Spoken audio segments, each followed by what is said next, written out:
Welcome to Eternal Darkness, where nightmares come to life. I'll be your host through these twisted tales tonight. Before we descend into the shadows, remember to like and subscribe to join our growing community of horror enthusiasts. Get comfortable, turn down the lights, and prepare yourself as we begin our journey into the unknown. The summer of 2019 marked my 19th birthday, and with it came a desperate need to escape the suffocating concrete of Sacramento. My brothers, Cole and Brett, had been planning this trip to our family property in the Sierra Nevada foothills for months. The wildfires had been devastating Northern California for years, leaving charred skeletons of once mighty pines scattered across the mountainsides like broken teeth. Our property, miraculously, had survived the flames that claimed thousands of acres around us. Cole's diesel Ford F-250 groaned under the weight of our supplies as we wound up the increasingly narrow mountain road. The asphalt gave way to gravel, then to rutted dirt that threatened to swallow the truck's oversized tires. Dust clouds followed us like phantoms, coating everything in a fine layer of grit that tasted of ash and something else, something metallic and wrong. The radio crackled with static, losing station after station as we climbed higher. Eventually, even the emergency broadcast system faded to white noise, leaving us in the kind of isolation that city dwellers never truly understand. The silence pressed against my eardrums, broken only by the diesel engine's rumble and the occasional crack of settling timber in the heat. By the time we reached the clearing where our cabin stood, the sun was bleeding orange across the western peaks. The old helicopter pad, a concrete circle cracked and invaded by weeds, sat like a ritual ground at the property's highest point. I'd always wondered about its purpose. Why would anyone need a landing pad this far from civilization? Cole claimed it was left over from logging operations, but something about it felt wrong, like a scar that refused to heal.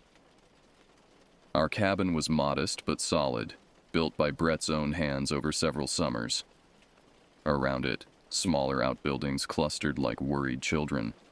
The smokehouse, the workshop, the bathhouse with its gravity-fed shower. Everything smelled of cedar and creosote, masking subtler odors that seemed to seep from the forest itself. The first 3 days passed in blissful routine. We tended the vegetable garden, shot clay pigeons off the deck, and explored the maze of old logging roads that carved through the surrounding wilderness. The forest seemed to watch us, but in the way forests always do, ancient, patient, indifferent to human concerns. On Thursday afternoon, Roy Hutchins came calling. Roy was our nearest neighbor, living 2 miles down the ridge in a ramshackle cabin that looked like it had grown from the mountainside itself. He was the kind of man who measured time in seasons rather than days, his weathered face telling stories of decades spent far from civilization's reach. "Lost one of my dogs last night," he said without preamble, accepting the beer Cole offered. "Ginger. She was smart enough to stay close to home, but something got her." His voice carried the weight of genuine grief. "Found what was left of her this morning about a quarter mile from my place." The details Roy provided made my stomach turn. Whatever had killed Ginger hadn't been content to simply feed. The animal had been torn apart with methodical precision, pieces scattered across a wide area as if the predator had been playing with its prey. The tracks around the scene were wrong, too. Not quite cat, not quite dog, but something that seemed to shift and change with each print. "Mountain lion?" Brett asked, though his tone suggested he already knew the answer. Roy shook his head, his eyes holding a darkness I'd never seen before. "Been living up here 37 years. Know every predator in these mountains. This wasn't natural." He paused, studying our faces. "You boys be careful. Lock up tight at night. And if you hear anything strange, anything at all, don't go investigating. Some things are better left alone." After Roy left, my brothers huddled in conversation by the fire pit. I caught fragments. Predator tag. First light. The spring. They were planning something, and that something involved me whether I wanted it or not. 3:30 a.m. came too soon. The cabin's propane heater had died during the night, leaving us to dress in air cold enough to crystallize our breath. I fumbled with my rifle's scope covers, fingers numb despite the fingerless gloves I'd worn to bed. The .270 Winchester felt heavier than usual, its weight a constant reminder of what we were hunting. Cole had studied topographical maps of the area for hours, marking water sources and game trails with red ink. "Everything comes to the spring eventually," he explained as we applied scent-blocking spray to our clothes and gear, especially in summer when the creek beds run dry. The forest at night was a different creature entirely. Our headlamps carved narrow tunnels through darkness so complete it seemed solid. Every branch became a reaching claw, every shadow a potential predator. The familiar became alien, transformed by darkness and adrenaline into something hostile and unknowable. We moved in single file, Cole leading with his GPS unit, Brett bringing up the rear with the heavy 30-06. I stayed between them, trying to match their practiced silence while fighting the urge to sweep my rifle barrel at every perceived threat. The forest floor was treacherous, loose rocks, fallen logs, and hidden gullies that could snap an ankle or send you tumbling down a ravine.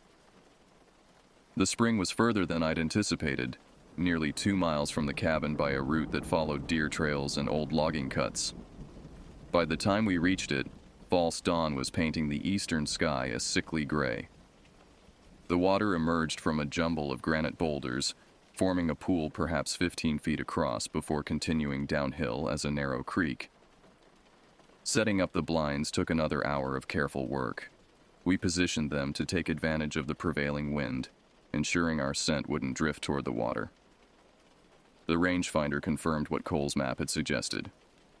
205 yards from blind to spring, well within our rifle's effective range. Waiting is the hardest part of any hunt.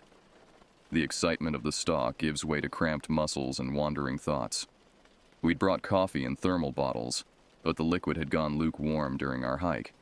Still, the caffeine helped fight off the drowsiness that threatened to overwhelm me as the sun climbed higher. The spring came alive with the dawn. A family of quail emerged from the underbrush, their chicks staying close to their mother as she led them to water. A red-tailed hawk circled overhead, riding thermals that were already beginning to form as the sun heated the canyon walls. Everything seemed normal, peaceful even.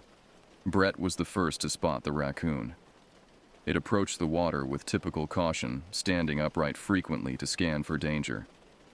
These mountains were home to black bears, mountain lions, and other predators that wouldn't hesitate to make a meal of an unwary scavenger.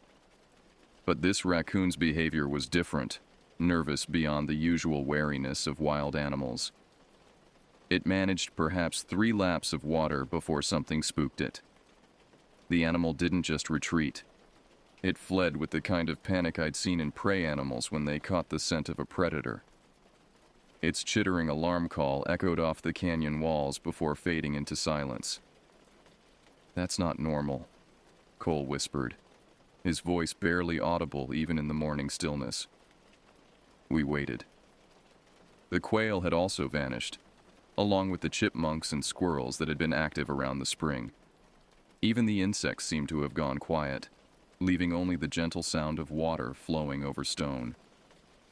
Then we heard it. A sound that raised the hair on my arms and made my mouth go dry. It was soft at first, barely distinguishable from the whisper of wind through pine needles. But it grew stronger, more distinct. A low, rhythmic panting that seemed to come from everywhere and nowhere at once. What emerged from the tree line defied easy description. At first glance, it might have been a large dog, a mastiff, or perhaps a wolf hybrid. But as it moved into the clearing, the wrongness became apparent. Its head was massive, disproportionate to its body, with a square, bull-like skull that spoke of incredible crushing power. The ears were too small, set too high on the head, and they swiveled independently like a cat's. But it was the legs that truly unsettled me. The front limbs were recognizably canine, powerfully built, and ending in large paws equipped with prominent claws.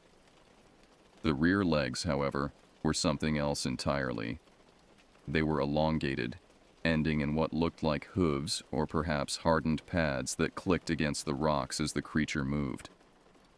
The animal approached the water with confidence, not the cautious behavior we'd observed in other wildlife. It moved with the assurance of an apex predator, something that had no natural enemies in these mountains. Its coat was a mottled gray-brown that would have provided perfect camouflage in the rocky terrain. I found myself holding my breath, afraid that even the slightest sound would draw its attention. Through my scope, I could see details that made my stomach churn. The creature's mouth hung open, revealing teeth that were wrong. Too many, too sharp, arranged in rows like a shark's. Saliva dripped from its jaws, hissing slightly where it struck the rocks. "Jesus," Brett whispered, so quietly I almost missed it. "What is that thing?" The creature's head snapped up instantly, fixing on our position with uncanny accuracy. Its eyes were the worst part. Not the simple, honest eyes of a wild animal, but something that held intelligence, calculation, and what I could only describe as malevolence. It knew we were there, had probably known from the moment it entered the clearing. For long seconds, predator and prey stared at each other across the intervening distance. Then the creature opened its mouth and made a sound that will haunt me until I die. A high-pitched keen that seemed to bypass my ears and resonate directly in my bones. It was the sound of metal scraping against metal, of nails on a chalkboard, of something that shouldn't exist giving voice to its hunger. The creature's shriek ended as abruptly as it had begun. In the sudden silence, I could hear my own heartbeat hammering in my ears. The rifle in my hands felt both too heavy and too light. Heavy enough to make my arms shake, light enough to be useless against whatever was watching us from across the spring. Cole was the first to move, his finger finding the safety on his .30-06 with practiced ease. The soft click seemed to echo in the stillness. Brett followed suit, the metallic sound of his bolt action chambering around unnaturally loud in the mountain air. I fumbled with my own safety, my hands shaking so badly I nearly dropped the rifle. But the creature was already moving. It didn't turn and flee like a normal animal would. Instead, it backed into the tree line while keeping its horrible gaze fixed on our position. Its movements were fluid, almost hypnotic, like watching a nightmare unfold in slow motion. The way it moved was wrong. Too coordinated, too purposeful for something that should have been driven by instinct alone. The last thing I saw before it vanished into the forest was the way its mouth opened again, revealing those rows of needle-sharp teeth. But this time, it didn't vocalize. Instead, it seemed to be tasting the air, as if trying to memorize our scent for future reference. We waited another hour in the blinds, weapons ready, eyes scanning the tree line for any sign of movement. The normal sounds of the forest gradually returned, birds calling, insects buzzing, the rustle of small animals in the underbrush. But the peace felt artificial, like a performance being put on for our benefit. "We need to get back to the cabin," Cole finally said, his voice tight with strain. "Now." The hike back was a nightmare of paranoia and jumping shadows. Every snapping twig, every rustle in the underbrush, every bird call seemed to herald the creature's return. We moved in a tight formation, weapons ready, pausing frequently to listen for sounds of pursuit. The forest that had seemed welcoming days before now felt hostile, full of hidden watchers and unspoken threats. Roy Hutchins was sitting on his porch when we arrived, an old lever-action rifle across his knees. He looked up from the piece of wood he was whittling, his weathered face registering no surprise at our early return. "You saw it," he said. It wasn't a question. We described the encounter in halting terms, each of us adding details the others had missed. Roy listened without interruption, his knife never pausing in its work. When we finished, he set aside the half-carved bird and looked at us with eyes that held decades of mountain wisdom. "That's what killed my ginger," he said simply. "Been seeing sign of it for weeks now. Tracks that don't match any animal in these mountains. Kills that are too clean, too organized. It's been hunting systematically, working its way up the ridge." He stood and walked to the edge of his porch, staring out at the forest that stretched endlessly toward the higher peaks. "My grandfather told me stories about things like this. Said they came down from the high country during drought years, when their usual prey moved on. He called them the Watchers because they'd observe their prey for days before making a move." "What are they?" Brett asked, though his voice suggested he wasn't sure he wanted to know. Roy was quiet for a long moment. "Hybrid, maybe. Cross between a wolf and something else. Or maybe just evolution taking a strange turn in these isolated mountains. Could be the product of some government experiment that went wrong. Hell, could be radiation from old nuclear tests changing things in ways we don't understand." He turned back to us, his expression grim. "What matters is that it knows you're here now. It's marked you as potential prey. These things are patient, calculated. It won't attack directly. Too dangerous. But it'll watch, follow, wait for the right moment." The suggestion sent fear racing through my veins. "So what do we do?" "Leave," Roy said without hesitation. "Pack up and get off this mountain. Come back in a few months, maybe it'll have moved on. But right now you're not safe here." We took Roy's advice and broke camp that afternoon, loading our gear with hands that shook from more than just the mountain air. The cabin that had felt like a sanctuary now seemed like a trap. Its windows dark and vulnerable, its walls too thin to stop something truly determined to get inside. As we loaded the last of our supplies into the truck, I caught movement in the tree line above the cabin. For just a moment I saw the unmistakable silhouette of the creature we'd encountered at the spring. It stood motionless among the pines, watching us with those intelligent, hungry eyes. I pointed it out to my brothers, but by the time they looked, it was gone. Only the swaying of branches marked where it had been, and even that could have been explained by the wind. The drive down the mountain was tense, each of us scanning the forest for signs of pursuit. The creature could have been anywhere, watching from the ridgeline, pacing us through the trees, waiting at the next bend in the road. My imagination painted it in every shadow, every gap between the trees. It wasn't until we reached the asphalt of the main highway that I finally began to relax. Even then, I found myself checking the side mirrors compulsively, half expecting to see something following us down the mountain. We never went back to the cabin. Cole sold the property to a developer from San Francisco who planned to build a luxury retreat. I often wonder if he told the new owner about what we'd seen, or if he simply took the money and let someone else deal with the consequences. Sometimes, late at night, I still hear that shriek echoing through my dreams. I wake up in a cold sweat, my heart pounding, my mind insisting that somewhere in the darkness something is watching and waiting. The rational part of my brain knows it was probably just a diseased animal, its behavior altered by rabies or some other illness. But deep down, in the primitive part of my mind that still remembers when humans were prey, I know better. The mountains of Northern California are vast and wild, home to countless secrets. Some of those secrets are beautiful, hidden waterfalls, ancient groves, valleys that have never known human footsteps. But others are dark, dangerous, and better left undisturbed. If you ever find yourself in those mountains, if you hear something that doesn't belong, something that makes your skin crawl and your heart race, trust your instincts. Don't investigate, don't linger. Just leave, as quickly and quietly as you can.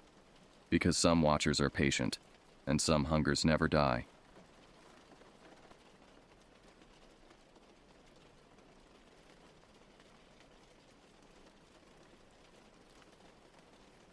The summer of 2018 had been one of those suffocating, endless stretches where the heat seemed to press down on everything like a weight you couldn't shake. I was 24 then, working a dead-end job at a warehouse on the outskirts of town. and my best friend Ben was in the same boat, grinding through 12-hour shifts at a nearby factory. We'd been friends since high school, bonded by our shared love of the outdoors and our mutual hatred of routine. That particular Tuesday evening in late February, the thermometer still read 38 degrees Celsius even as the sun began its descent toward the horizon. The air conditioning in my cramped apartment had given up the ghost 3 days earlier, and the repair technician couldn't come until Friday. Ben had texted me around 4 in the afternoon, his message simple but appealing. "Want to get out of this heat? Mount Corrigong's calling." Mount Corrigong stood about 40 minutes' drive from our town, its rugged slopes offering a network of hiking trails that ranged from gentle family walks to challenging climbs that tested even experienced hikers. Ben and I had tackled most of them over the years, but we'd never attempted the main summit trail at night. The idea had been floating around in our conversations for months, always dismissed as too risky or too ambitious for an evening adventure. But that Tuesday, with the oppressive heat making even breathing feel like work, the prospect of cool mountain air and the promise of a spectacular night view seemed worth the risk. I grabbed my hiking pack from the closet, checking that my headlamp still worked and that I had fresh batteries. The familiar weight of the pack felt reassuring as I loaded it with water bottles, energy bars, a first aid kit, and the knife my father had given me for my 18th birthday. Ben picked me up in his battered Ford pickup just as the sun was beginning to cast longer shadows across the suburban streets.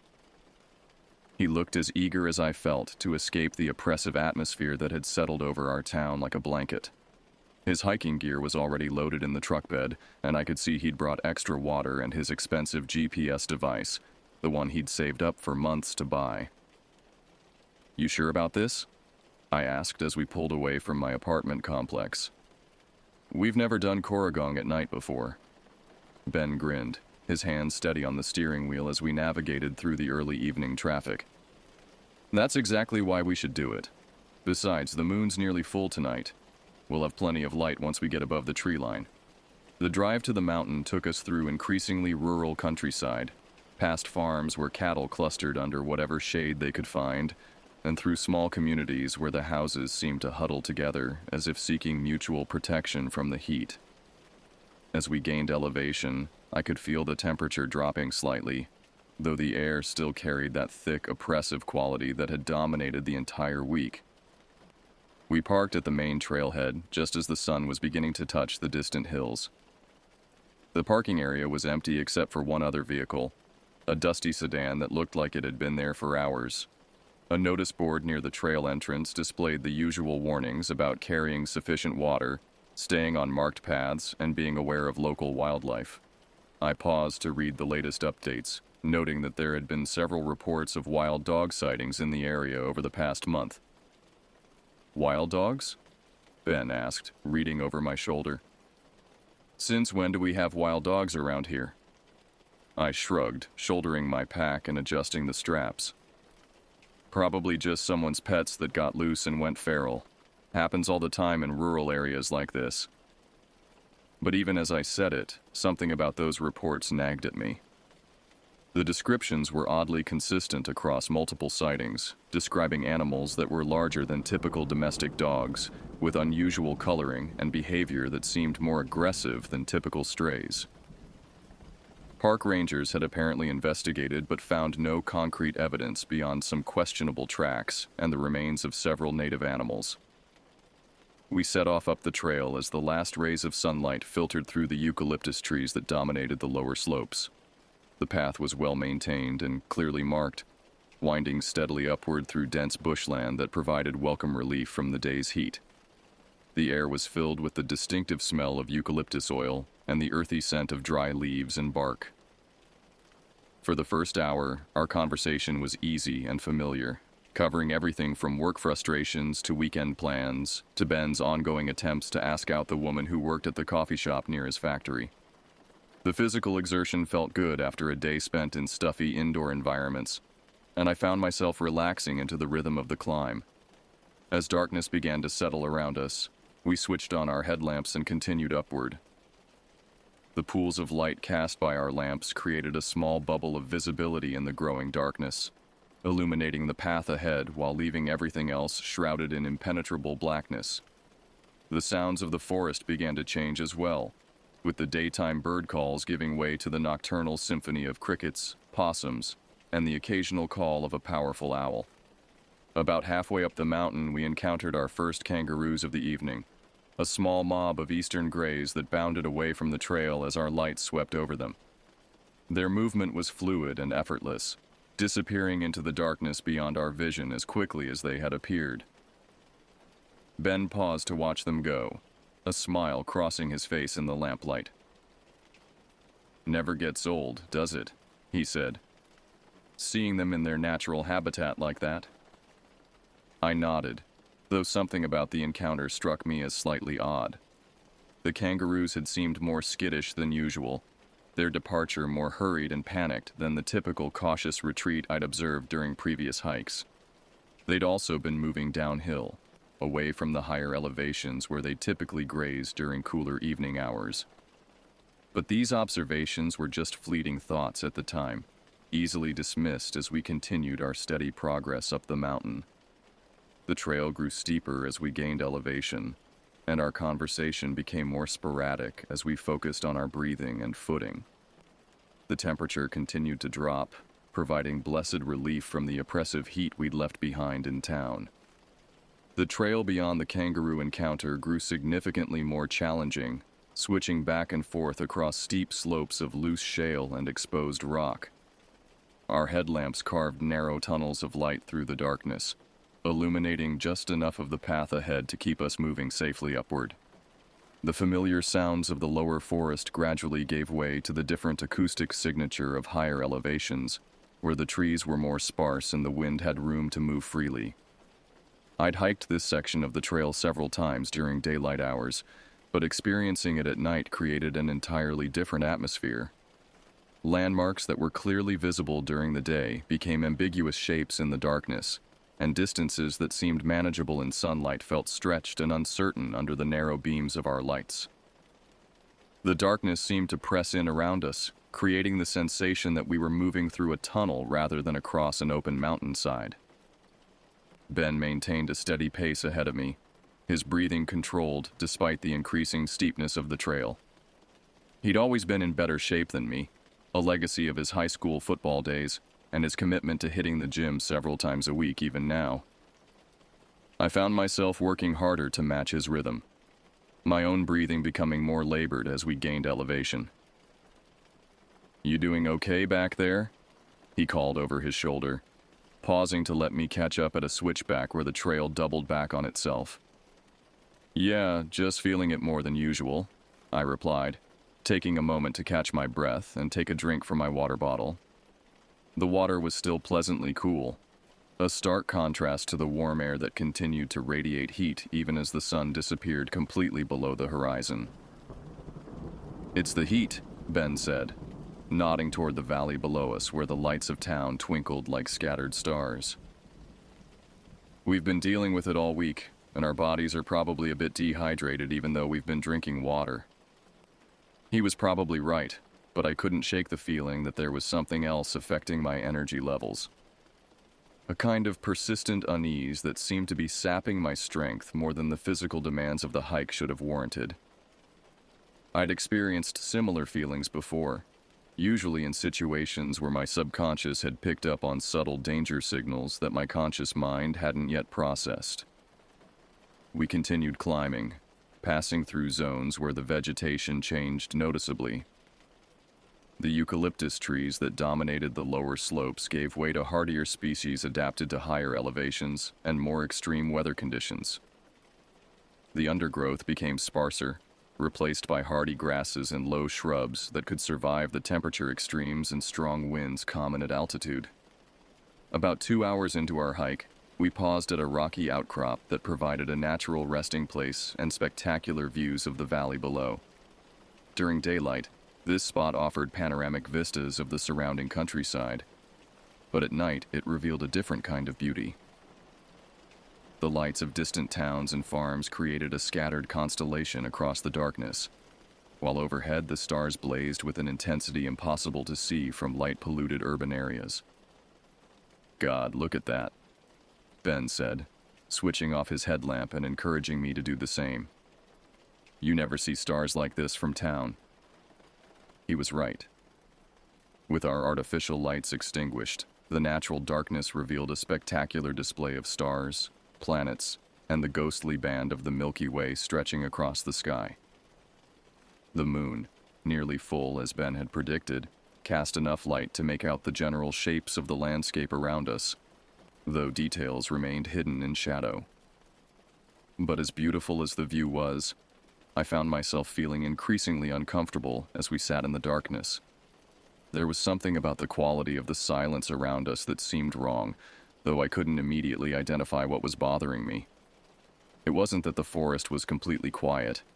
There were still the normal sounds of nocturnal wildlife and the whisper of wind through the trees, but there was an underlying tension to these sounds that I'd never noticed before. "How much further to the summit?"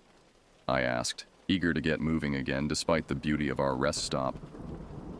Ben consulted his GPS device, the small screen casting a blue glow on his face as he checked our position. "Maybe another hour and a half depending on the terrain ahead. The trail gets pretty rough through the next section."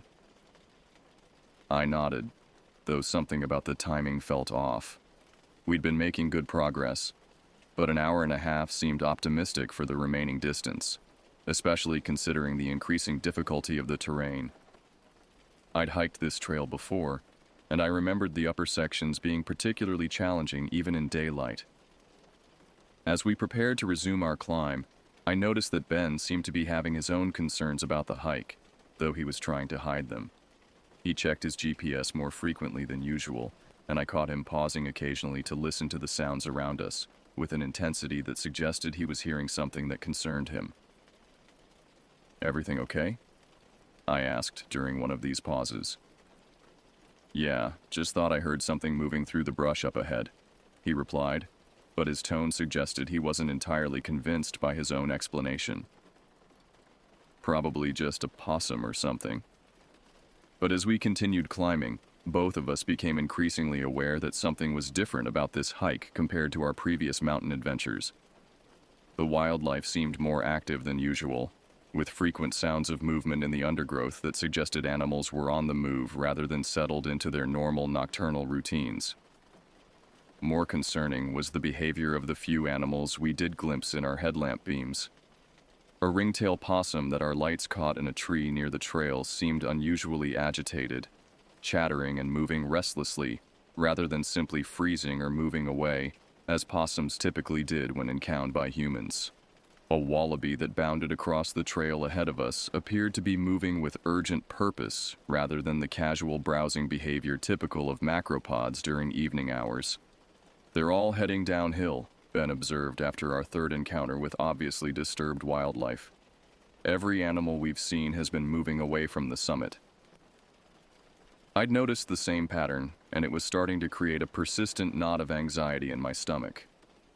In all my years of hiking in this area, I'd never observed such consistent directional movement among the local wildlife. Animals typically moved in response to immediate threats or seasonal feeding patterns, not in the kind of coordinated exodus we seem to be witnessing. "Maybe there's a storm coming," I suggested, though the night sky showed no signs of approaching weather. Animals sometimes sense atmospheric changes before humans do. Ben checked his phone for weather updates, though the signal at our current elevation was sporadic at best. "Nothing showing on the forecast," he said. "Clear skies predicted through tomorrow afternoon." The explanation didn't satisfy either of us, but we continued climbing anyway, both of us probably reluctant to suggest turning back when we'd already invested so much time and energy in reaching the summit. The trail ahead curved around a steep rock face, disappearing into darkness beyond the reach of our headlamps, and we pressed forward into the unknown. The final approach to Mount Corrigong's summit proved to be every bit as challenging as I'd remembered from previous daytime hikes. The trail became little more than a series of rock cairns marking the route across broken stone and loose scree that shifted treacherously underfoot. Our progress slowed dramatically as we picked our way carefully across terrain that would have been difficult enough in daylight, let alone under the limited visibility provided by our headlamps. Ben took the lead through this section, his more powerful lamp providing slightly better illumination of the hazardous footing ahead. I followed close behind, grateful for the path his light carved through the darkness, but increasingly aware of how isolated we were becoming. The familiar landmarks of the lower trail had given way to an alien landscape of wind-carved rock and hardy vegetation that looked almost otherworldly in the stark beams of our artificial lighting. The temperature had dropped significantly as we gained elevation, providing welcome relief from the oppressive heat we'd left behind in the valley. But the cooling air also carried with it a different quality, a kind of thin stillness that seemed to amplify every sound we made. Our footsteps on the loose stone seemed unnaturally loud, and our breathing echoed off the rock faces around us in ways that made conversation feel almost intrusive. About 3 hours after leaving the parking area, we finally emerged onto the broad, relatively flat summit of Mount Corrigong. The transformation from the claustrophobic rock climbing of the final approach to the open expanse of the mountaintop was dramatic and immediate. After hours of seeing nothing beyond the narrow focus of our headlamps, the summit offered a 360-degree panorama that took my breath away. With the nearly full moon riding high overhead, the view from the summit was spectacular in a way that our daytime visits had never quite captured. The entire region spread out below us like a living map, with the lights of distant communities creating bright nodes connected by the thread-like glow of highways and rural roads. To the east, I could make out the faint glow of the coastal cities, while to the west, the landscape disappeared into darkness, broken only by the occasional isolated farmlight. "Incredible," Ben said, switching off his headlamp and encouraging me to do the same. This is why we climb.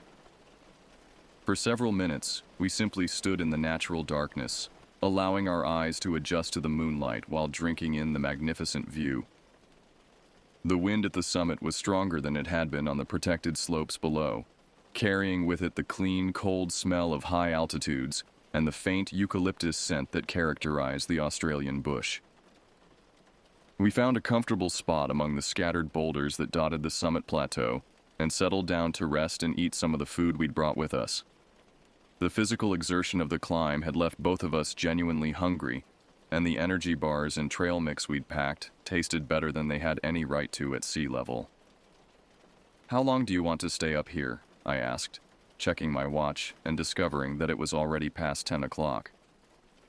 The time had passed more quickly than I'd realized, and I was suddenly aware that the descent would take us well past midnight, possibly into the early hours of the morning. "Maybe another half hour?" Ben suggested. "Give us time to really appreciate this view and then start down while we're still feeling good." It seemed like a reasonable plan, and I settled back against a boulder to enjoy the spectacular panorama and the welcome coolness of the mountain air. For the first time since we'd begun the hike, I felt myself beginning to relax. The strange behavior of the wildlife we'd encountered during the ascent seemed less ominous from the security of the open summit, and the nagging sense of unease that had been building throughout the evening began to fade. But even as I tried to enjoy the moment, I became aware that the quality of the silence around us was different from what I'd expected. During previous summit visits, the mountaintop had always been alive with the sounds of wind through the scattered trees and the calls of nocturnal birds that made their homes among the rocky outcrops. Tonight, however, the silence seemed deeper and more complete, broken only by the wind and our own conversation.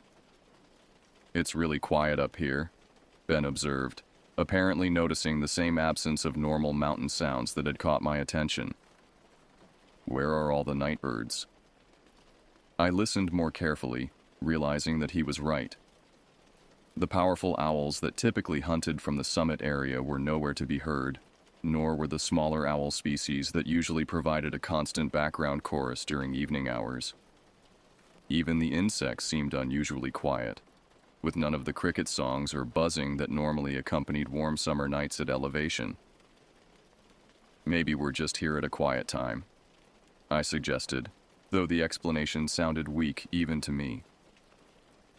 Wildlife patterns can be pretty random. But as we sat in the unnatural silence, both of us became increasingly aware that something was fundamentally wrong with the atmosphere around us. It wasn't just the absence of expected sounds, it was the quality of the silence itself, as if the normal life of the mountain had been somehow suppressed or driven away. Ben pulled out his GPS device again, ostensibly to check our exact position but more likely seeking the reassurance of its familiar electronic presence in the growing strangeness of our situation.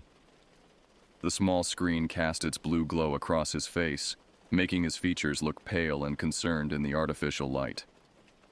"GPS is acting up," he said, frowning at the device. "It keeps losing signal, which shouldn't happen in an open area like this." I looked over his shoulder at the screen, which showed our position marker jumping erratically across the display rather than maintaining the steady lock typical of good satellite reception. It was another small anomaly to add to the growing list of things that didn't feel quite right about this particular night. "Maybe we should start heading down," I suggested, surprised by how eager I was to leave the summit despite the spectacular view and the hours of effort we'd invested in reaching it. "We've got a long descent ahead of us, and I'd rather tackle the tricky sections while we're still fresh." Ben nodded, though I could see he was reluctant to abandon the summit so quickly. "Yeah, you're probably right. And the sooner we start down, the sooner we'll be back in cell phone range." As we packed up our gear and prepared to leave the summit, I took one last look around the mountaintop, trying to fix the spectacular view in my memory. But instead of the sense of accomplishment and peace I usually felt at the end of a successful climb, I was filled with a growing urgency to get back to lower elevations in the familiar world we'd left behind. The descent route followed the same trail we'd used for the ascent, but approaching it from above in the darkness created an entirely different perspective. What had been a challenging but straightforward climb now appeared as a treacherous descent into a black void that seemed to swallow the beams of our headlamps without providing any real sense of the terrain ahead. The initial stages of our descent from the summit felt more treacherous than I'd anticipated. Every step required careful consideration as we navigated the loose scree and broken rock that characterized the upper reaches of the trail. Our headlamps, which had seemed adequate during the ascent, now felt inadequate for safely negotiating terrain where a single misstep could result in a serious fall. Ben continued to lead, moving with deliberate caution as he tested each foothold before committing his full weight to it. I followed close behind, grateful for the path he was choosing, but increasingly aware of how vulnerable we were in this harsh, exposed terrain. The wind at our backs felt stronger than it had on the summit, and it carried with it an odd, unsettling quality that made me want to move faster, despite the obvious dangers of hurrying over such difficult ground. About 20 minutes into the descent, we reached the relative safety of the marked trail where rock cairns gave way to the more familiar blazes painted on trees and fence posts.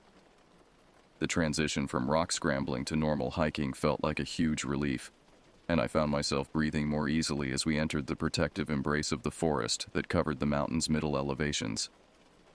But if I'd expected the forested sections of the descent to feel more comfortable and familiar, I was quickly disappointed.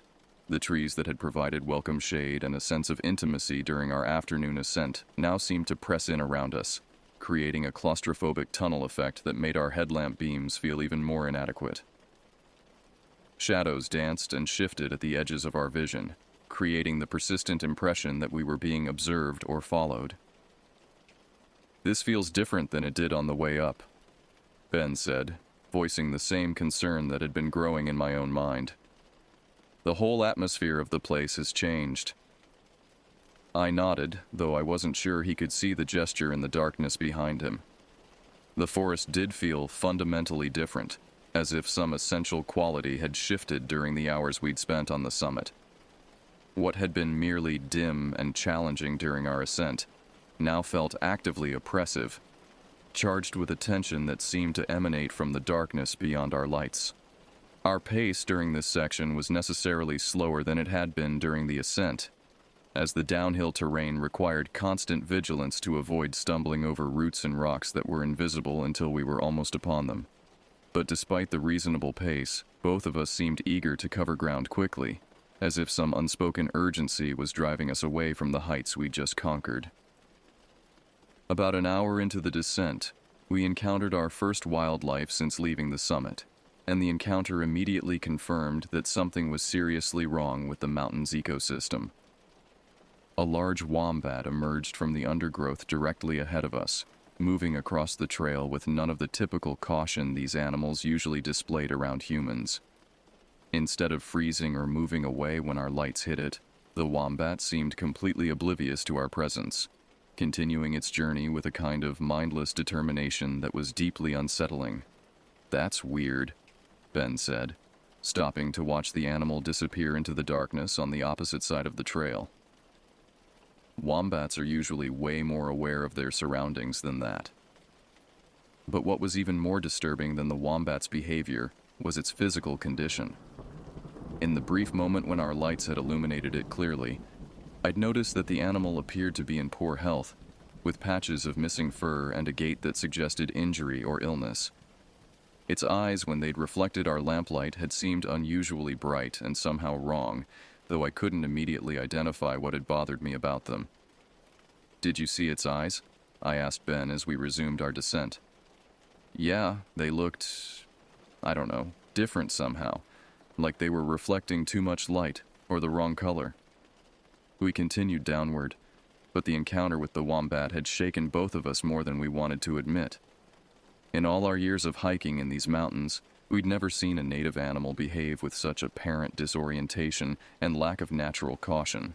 Combined with the unusual wildlife movement patterns we'd observed during the ascent, it was becoming clear that something was seriously disturbing the normal balance of the mountain's ecosystem. The trail through this section wound back and forth across steep slopes, requiring constant attention to footing and direction. But despite the need to focus on immediate navigation concerns, I found my attention increasingly drawn to the sounds coming from the forest around us. There was definitely movement in the undergrowth, frequent crashing and rustling that suggested large animals were active throughout the area. Under normal circumstances, such activity wouldn't have been particularly concerning. Australian forests were home to numerous large marsupials, and nocturnal movement was perfectly normal. But the sounds we were hearing seemed different from the typical browsing and traveling behavior of kangaroos, wallabies, and wombats. There was an urgency to the movement, a kind of restless energy that suggested the animals were fleeing rather than simply going about their normal nighttime activities. "Everything's moving downhill," Ben observed, echoing the same pattern we'd noticed during our ascent. "Every animal sound we're hearing is heading away from the summit." He was right, and the consistency of the pattern was becoming increasingly difficult to ignore. Whatever was affecting the mountain's wildlife was apparently centered somewhere above us, driving the animals toward lower elevations with enough force to overcome their normal territorial behaviors and feeding patterns. About 2 hours into our descent, we reached a section of trail that I remembered clearly from previous daytime hikes. It was a relatively flat stretch that followed a natural bench across the mountainside, offering easy walking and spectacular views during daylight hours. I'd been looking forward to reaching this section, expecting it to provide a welcome break from the challenging downhill navigation we'd been dealing with. But as we emerged onto the bench trail, both of us immediately noticed that something was wrong with the atmosphere around us. The wind, which had been a constant presence throughout our descent, had completely died away, leaving an unnatural stillness that seemed to muffle even the sounds of our own movement. More disturbing was the absolute silence from the forest around us, a complete absence of the wildlife sounds that had been our constant, if concerning, companions throughout the evening. "This doesn't feel right," Ben said, stopping in the middle of the trail and turning to face me. "When did everything get so quiet?" I couldn't pinpoint exactly when the change had occurred, but he was absolutely right. The forest around us had fallen into a silence so complete that it seemed almost artificial, as if someone had suddenly turned off a sound system that had been providing background noise. Even our own breathing and footsteps seemed muted, absorbed by the oppressive stillness that had settled over the mountainside. Maybe we should pick up the pace, I suggested, though I wasn't sure why I felt such urgency to get through this particular section of trail. We've still got a long way to go, and I'd like to get to more familiar territory. Ben nodded, but instead of immediately resuming our descent, he pulled out his GPS device again and spent several minutes trying to get a clear reading on our position. The blue glow of the screen seemed unnaturally bright in the encompassing darkness, and I could see his growing frustration as the device continued to provide erratic and inconsistent readings. "This thing is completely useless tonight," he said, finally giving up and putting the device away. "Either there's something wrong with the satellites, or there's some kind of interference up here that's blocking the signal." Electronic interference in wilderness areas was virtually unheard of, and GPS devices were specifically designed to work reliably even in remote locations. The persistent problems we were experiencing with navigation technology seemed like yet another piece of evidence that something was fundamentally wrong with our situation. As we prepared to resume our descent, I took one last look back toward the summit we'd left behind, now invisible in the darkness above us. For just a moment, I thought I saw something moving against the starlit sky, a dark shape that seemed too large and too purposeful to be explained by wind-blown vegetation or the normal movement of tree branches. But when I looked more carefully, focusing my attention on the spot where I thought I'd seen the movement, there was nothing there except the familiar silhouettes of eucalyptus trees against the night sky. Still, the brief glimpse had left me with an unsettling impression of something watching our progress, tracking our movement down the mountainside with an intelligence and intent that went far beyond normal animal curiosity. The bench trail that had initially seemed like a welcome respite from the steep descent quickly became one of the most unnerving sections of our entire hike. What should have been easy, level walking across the mountainside instead felt like a journey through an alien landscape where normal natural processes had been somehow suspended or corrupted. The most immediately noticeable change was in the vegetation itself. During our daylight hikes, this section of trail had been characterized by healthy eucalyptus forest with the understory of native shrubs and ferns. Tonight, however, our headlamps revealed trees that looked stressed and unhealthy, with drooping leaves and an unusual amount of dead branch material. Even more disturbing, many of the plants seemed to be covered with what looked like a fine, web-like substance that glittered strangely in our artificial light. "What is that stuff?" Ben asked, stopping to examine a shrub that was completely encased in the gossamer material. "I've never seen spiderwebs like this before." I leaned in for a closer look and immediately wished I hadn't. The substance coating the vegetation wasn't spiderweb, despite its superficial resemblance. It was thicker and more substantial, with an almost organic quality that suggested it might be some kind of secretion rather than a natural web structure. More disturbing was the smell that emanated from it. A sweet, cloying odor that reminded me of decomposing organic matter. "Let's keep moving," I said, backing away from the affected shrub and trying to ignore the way the strange material seemed to pulse slightly in our lamplight. "I don't want to stay in this area any longer than we have to." But as we continued along the bench trail, it became clear that whatever was affecting the vegetation was widespread throughout this section of the forest. Tree after tree showed signs of the same coating, and the ground itself seemed to be covered with patches of similar material that squelched unpleasantly underfoot when we accidentally stepped on them. More concerning was the increasing evidence of animal remains scattered throughout the area. What I initially took for fallen branches revealed themselves to be bones when examined more closely, bleached white and scattered in patterns that suggested they'd been there for some time.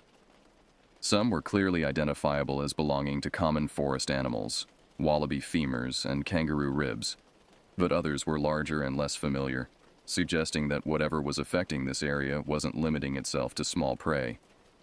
"This is seriously messed up," Ben said, his voice tight with growing anxiety as we navigated around yet another pile of scattered bones. "What could cause this kind of devastation?" I didn't have an answer, and I wasn't sure I wanted to speculate about the possibilities. The evidence around us suggested that some kind of predator had been using this section of forest as a feeding ground, but the scale of the remains and the systematic nature of their distribution went far beyond anything I'd ever associated with known Australian wildlife. As we pressed deeper into the affected area, our headlamps began revealing signs of even more disturbing activity. Gouges in tree bark that looked like claw marks, but far larger and deeper than anything that could be produced by native animals. Patches of ground that had been churned up as if by some kind of violent struggle, with deep furrows that extended for meters across the forest floor.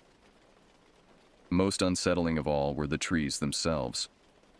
Many of them showed signs of having been deliberately damaged, with branches torn away and bark stripped in patterns that seemed too systematic to be the result of natural causes or normal animal behavior. Some trees had been completely girdled, their bark removed in neat spirals that would inevitably kill them, while others had been partially uprooted, their exposed root systems creating treacherous obstacles across the trail.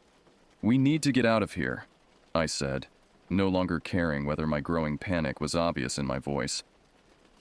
"Whatever's been doing this might still be around." Ben nodded, but before we could increase our pace, he grabbed my arm and pointed ahead into the darkness. "Look at that," he whispered. About 50 meters ahead of us, just at the edge of our combined lamplight, something large was moving through the forest. At first, I thought it might be a kangaroo or large wallaby. But as we watched, it became clear that the movement pattern was wrong for any marsupial. The creature, whatever it was, seemed to be moving with deliberate purpose, following what might have been a game trail through the undergrowth. We stood motionless, hoping to avoid attracting its attention while trying to get a better look at what we were dealing with. But the creature remained tantalizingly at the edge of visibility. A dark shape that seemed to shift and flow through the forest with an unsettling fluid grace. "Can you see what it is?" Ben whispered, his voice barely audible even in the oppressive silence around us. I shook my head, straining to make out details in the shifting shadows beyond our lights. The creature appeared to be roughly the size of a large dog, but its proportions seemed wrong somehow, as if its limbs were too long or its body too narrow for a normal quadruped. More disturbing was the way it moved, with a kind of purposeful intensity that suggested intelligence rather than simple animal instinct. As we watched, the creature paused in its movement and seemed to turn in our direction. For a heart-stopping moment, I thought it had detected our presence and was preparing to approach us. But instead, it simply stood motionless for several seconds before resuming its journey through the forest, disappearing into the darkness beyond our vision. "Did you see the way it moved?" Ben asked, his voice still barely above a whisper. That wasn't normal animal behavior. I knew exactly what he meant. The creature's movement had been characterized by an unsettling combination of stealth and confidence, as if it were completely comfortable in its environment while simultaneously being aware that it needed to avoid detection. It was the kind of behavior I associated with experienced predators, but scaled up to a size and level of apparent intelligence that didn't match anything in my knowledge of local wildlife. "We need to get off this trail," I said, looking around for alternative routes down the mountainside. "If that thing is using this area as hunting territory, we don't want to walk right into it." But as I examined our surroundings more carefully, I realized that leaving the marked trail might be even more dangerous than staying on it. The forest on either side of the path was dense and treacherous, filled with the same evidence of predator activity that had been disturbing us along the trail itself. Moreover, without the navigation aid of trail markers, we risked becoming lost in terrain that was challenging enough to navigate even with clear waypoints. "Let's just move as quickly and quietly as we can," Ben suggested. "Try to get through this section and back to more normal forest." It seemed like the best available option, though the idea of hurrying through unknown territory in darkness while potentially being stalked by an unknown predator was hardly comforting. We adjusted our pace, moving as quickly as safety allowed, while trying to minimize the noise of our passage. But as we pressed forward through the affected section of forest, it became increasingly clear that our situation was more serious than either of us had initially realized. The evidence of predator activity wasn't limited to a small area. It extended throughout the entire length of the bench trail, suggesting that whatever was responsible for the devastation had established a significant territory in this part of the mountain. More concerning was the growing realization that the creature we'd glimpsed might not be alone. As we moved deeper into its apparent territory, we began hearing sounds from multiple directions, suggesting that there might be several large predators active in the area around us. The sounds were subtle at first, just the occasional crack of a branch or rustle of leaves that could easily be dismissed as wind or settling vegetation. But as we continued our descent, the sounds became more frequent and more obviously the result of large animals moving through the forest with deliberate intent. "There's more than one of them," Ben said, his voice tight with controlled fear as we paused to listen to the sounds coming from the darkness around us. "And I think they know we're here." The realization that we might be surrounded by multiple unknown predators hit us with the force of physical blow. Every instinct I possessed was screaming at me to run, to abandon caution and simply flee down the mountainside as quickly as possible. But the rational part of my mind recognized that panic would be our enemy in this situation. Whatever was stalking us through the forest was clearly comfortable in this terrain and experienced in hunting. Our only advantages were our lights, our human intelligence, and our ability to stay calm under pressure. "We need to stick together and keep moving," I whispered to Ben, though even that quiet communication felt dangerously loud in the oppressive silence around us. "No sudden movements, no running unless we absolutely have to." Ben nodded, his face pale in the reflected glow of our headlamps. I could see that he was struggling with the same conflicting impulses that were tearing at me, the primal urge to flee, warring with the knowledge that flight might trigger an attack from creatures that were almost certainly faster and more agile than we could ever hope to be. We resumed our descent, but now every step felt like a calculated risk. The trail that had seemed reasonably clear and well marked during our ascent now appeared to be an obstacle course of potential hiding places and ambush points. Every shadow beyond our lamplight could conceal a waiting predator. Every sound could signal the beginning of an attack.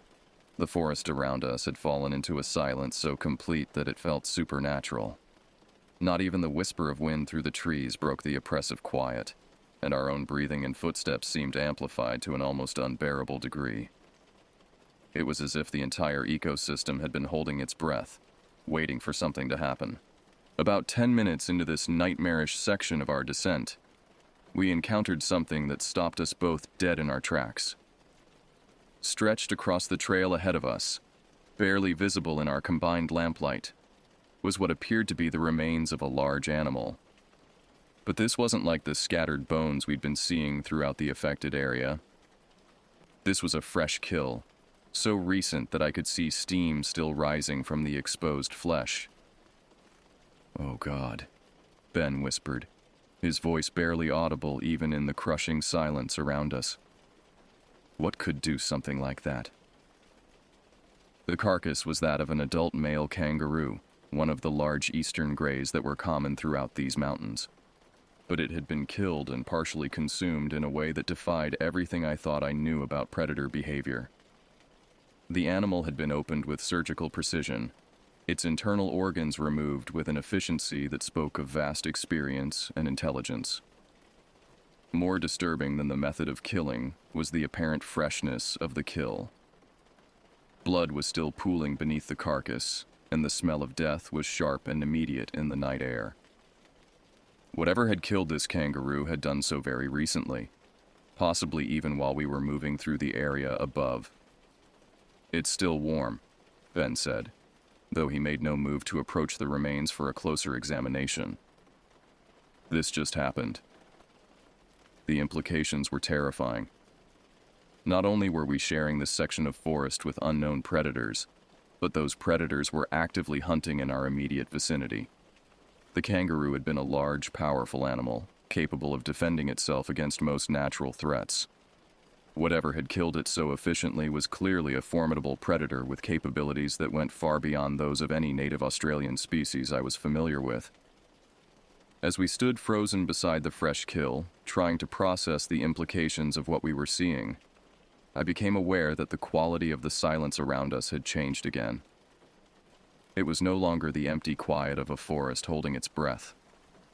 Now it carried an undertone of expectation, as if unseen watchers were observing our reactions and preparing to respond to our next move. "We can't stay here," I whispered to Ben, though every fiber of my being was reluctant to move past the gruesome evidence of predatory power spread across the trail ahead of us. "We need to get away from this kill site before whatever did this comes back." But as we prepared to edge around the carcass and continue our descent, a new sound froze us in place. It came from somewhere uphill, back in the direction of the summit we'd left hours earlier. A low, guttural vocalization that seemed to combine elements of a growl, a roar, and something else entirely, something that didn't fit into any category of animal sound I'd ever heard. The sound was answered almost immediately by similar calls from at least two other directions, creating a triangulation of predatory communication that left no doubt about our situation. We were surrounded, and whatever was surrounding us was coordinating its movements with a level of intelligence that turned my blood to ice water. "They're talking to each other," Ben whispered, his voice cracking with barely controlled terror. "They're organizing." The realization that we were dealing with predators capable of complex communication and coordinated hunting behavior shattered whatever remaining hope I might have had that we could simply walk away from this situation. These weren't random scavengers or even typical territorial predators. They were sophisticated hunters working together to trap their prey, and we had walked directly into their territory. The calls continued for several more seconds, a conversation in an alien language that nonetheless conveyed clear intent and purpose. Then, as suddenly as they had begun, the vocalizations stopped, leaving us in a silence that felt even more oppressive and threatening than the sounds had been. "They know exactly where we are," I said, stating the obvious but needing to voice the terrible truth of our situation. "And they're deciding what to do about us." In the distance, so faint that I initially thought I might be imagining it, I could hear the sound of movement through the forest. Not the random rustling of wind-blown vegetation or the casual passage of browsing animals, but the deliberate movement of large bodies through undergrowth, approaching our position with obvious intent. "We need to get our knives ready," Ben said, reaching into his pack and withdrawing the hunting knife he always carried on our hiking trips. "If they're going to attack, we need to be prepared to defend ourselves." I followed his example, drawing my own knife and checking that the blade was secure and sharp. The familiar weight of the weapon in my hand provided some small measure of comfort, though I harbored no illusions about our chances if we were forced to fight multiple large predators in their own territory. The sounds of approaching movement were getting closer now, and they seemed to be coming from multiple directions simultaneously. Whatever was stalking us wasn't approaching directly, but was instead maneuvering to surround us completely, cutting off any possible escape routes and ensuring that we would have no choice but to stand and fight when the moment came. "Back to back," Ben suggested, positioning himself so that we could cover all directions while maintaining visual contact with each other. "Try to keep them in front of our lights." It was a sound tactical decision, but as we stood in our defensive formation beside the butchered remains of the kangaroo, I couldn't help but feel that we were merely going through the motions of resistance. Whatever was hunting us had clearly done this before, and our amateur attempts at self-defense were unlikely to be more than a minor inconvenience to creatures that had already demonstrated their ability to kill large, powerful animals with frightening efficiency. The movement sounds were very close now, just beyond the reach of our combined lamplight.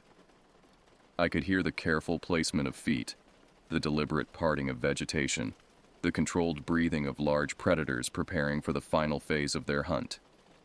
And then, just at the edge of our vision, I caught my first clear glimpse of what had been stalking us through the mountain forest. What emerged from the darkness at the edge of our lamplight was unlike anything I had ever seen or imagined. At first glance, it might have been mistaken for an unusually large dog, but even a moment's observation revealed proportions and characteristics that belonged to no domestic animal or known wild species. The creature stood approximately 4 feet tall at the shoulder, with a body length that seemed to extend well beyond normal canine proportions.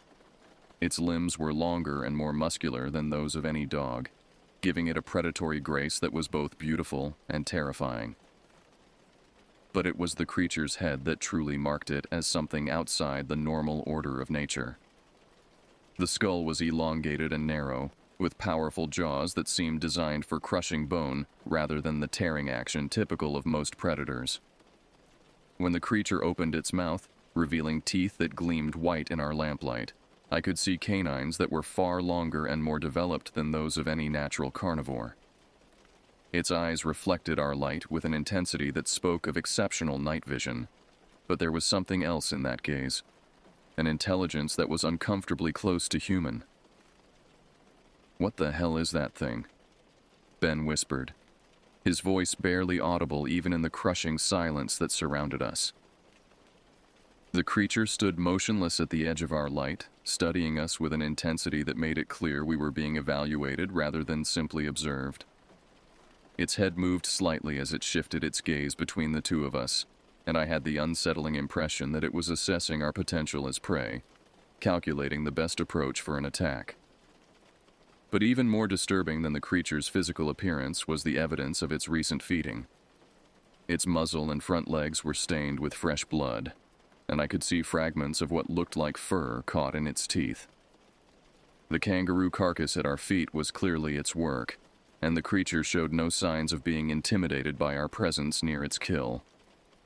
As we stood frozen in our defensive positions, trying to process what we were seeing, movement at the periphery of our vision revealed that the first creature wasn't alone. 2 more of the things emerged from the darkness on our flanks, moving with the same fluid grace and obvious intelligence that characterized their companion. All 3 creatures were similar in size and general appearance, but I could see subtle differences that suggested they might be different individuals rather than some kind of collective entity. One was slightly smaller than the others, with markings around its eyes that looked almost like war paint. Another had what appeared to be scars across its shoulder and flank, evidence of previous battles that it had survived. 3 of them, Ben said, his voice tight with controlled terror as he tracked the movements of the creatures surrounding us. And I think there might be more in the darkness. He was right. Even though only 3 of the creatures were visible in our lamplight, I could hear sounds of movement from other directions that suggested we were facing a larger pack. These weren't random scavengers drawn by the scent of fresh kill. They were organized hunters working together to trap and eliminate a perceived threat to their territory. The lead creature, the largest of the 3 we could see clearly, took a step closer to us. Its movement was fluid and confident, showing no signs of fear or hesitation. When it opened its mouth, the sound that emerged was the same guttural vocalization we'd heard earlier.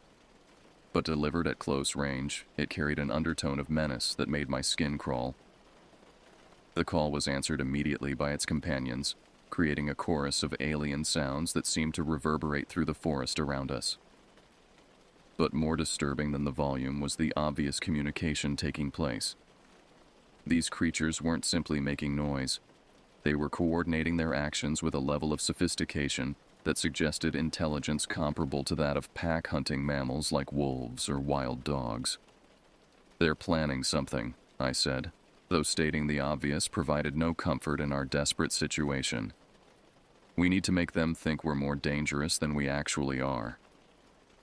Ben raised his knife, holding it in a position where the blade would catch and reflect our lamplight. "Maybe if we show them we're armed, they'll decide we're not worth the trouble." But even as he spoke, both of us realized how futile our weapons would be against creatures of this size and apparent ferocity. The knives that had seemed adequate for general hiking safety now felt like toys in the face of predators that had demonstrated their ability to kill animals far larger and more powerful than ourselves. The lead creature took another step forward, and I could see its muscles tensing in preparation for what I was certain would be an attack. Its eyes never left our faces, and there was something in that predatory gaze that spoke of vast experience in hunting intelligent prey. But then, just as I was preparing for the creature to spring forward, something unexpected happened. The fresh carcass of the kangaroo that lay between us and the predators began to emit a low sound, a kind of wet gurgling that suggested the animal might not be as dead as we had assumed. All three creatures immediately shifted their attention to the carcass, their predatory focus momentarily broken by the possibility that their prey might still be alive. It was a distraction that lasted only seconds, but it provided us with our first real opportunity since the encounter had begun. "Now," I whispered to Ben, recognizing that we might not get another chance to improve our position.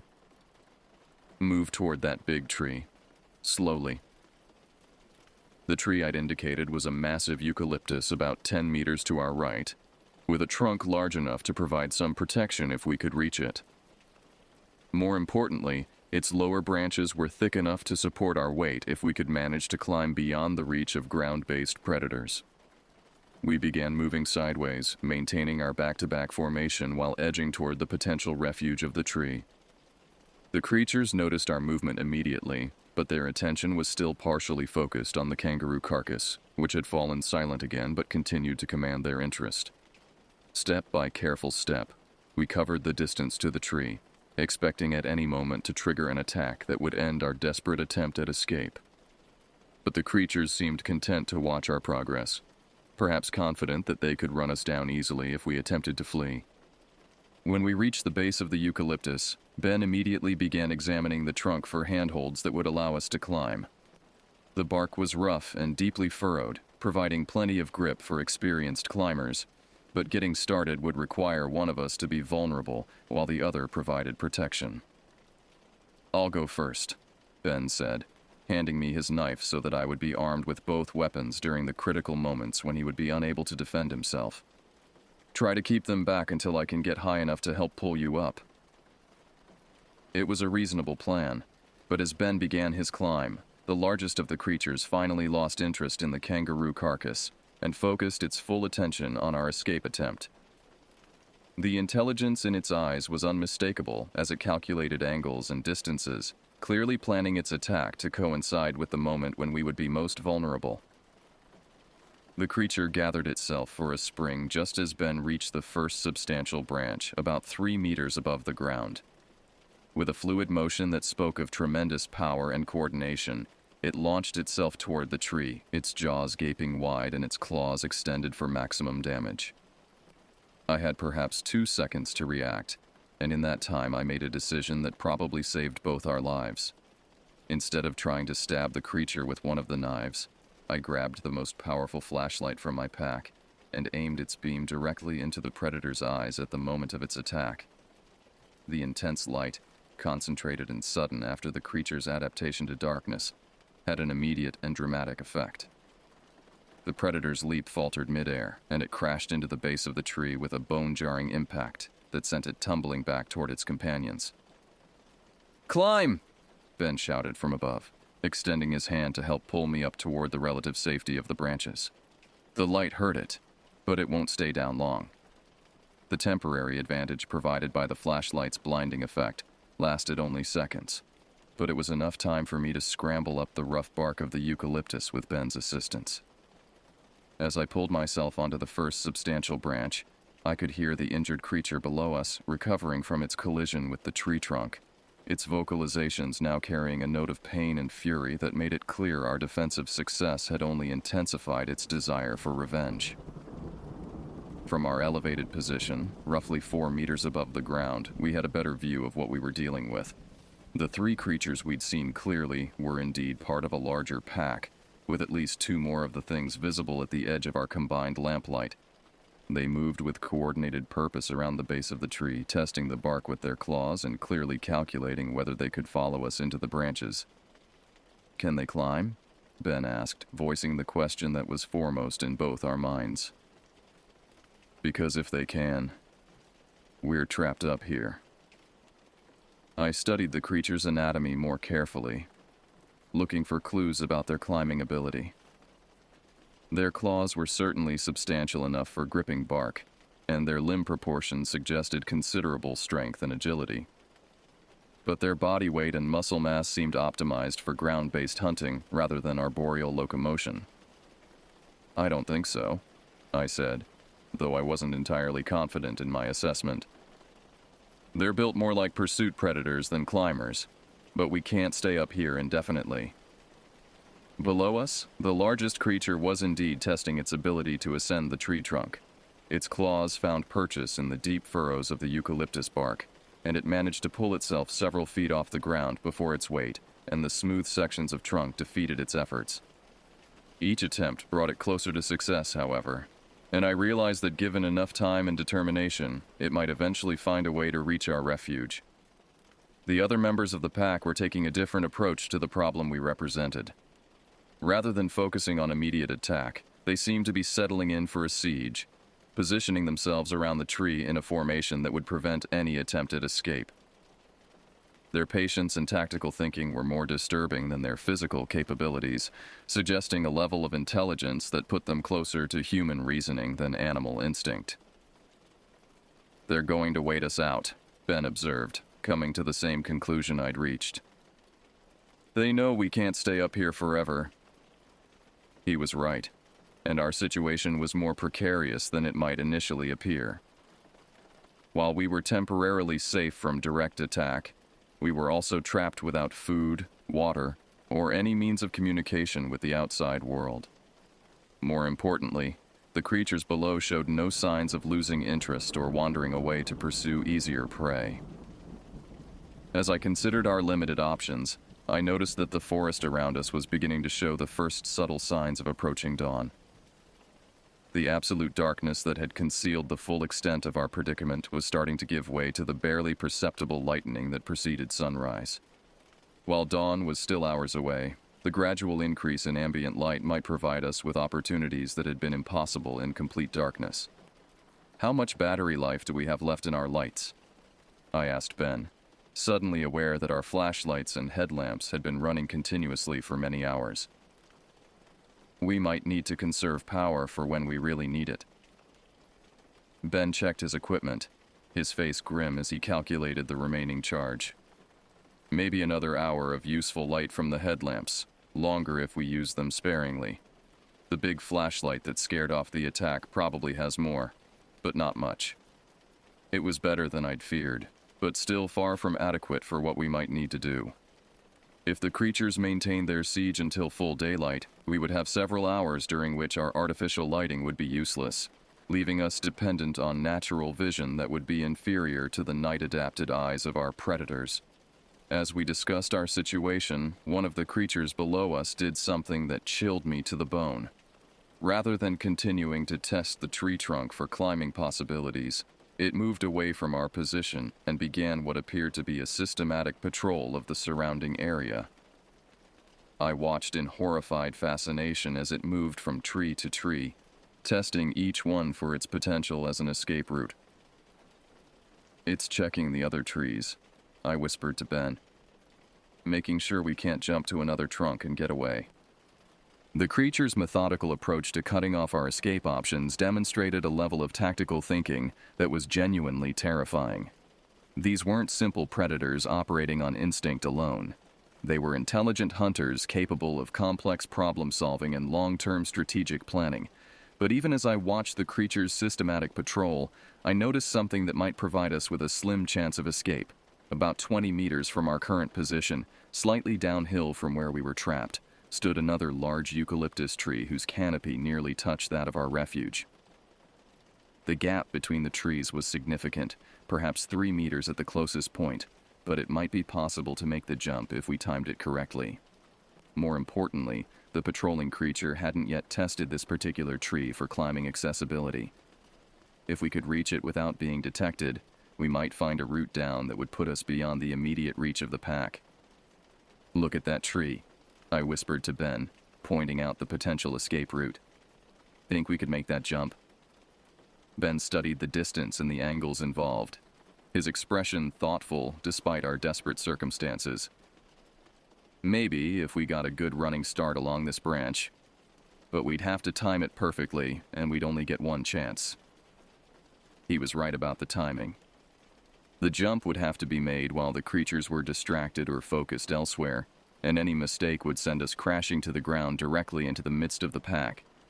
But staying in our current position offered no better prospects, and at least attempting an escape would give us some control over our fate. "Wait for my signal," I said, watching the patrol patterns of the creatures below us. "When that big one moves far enough away, we'll make our move." For the next several minutes, we waited and watched, learning the rhythm of the pack's movements and looking for the optimal moment to attempt our desperate escape.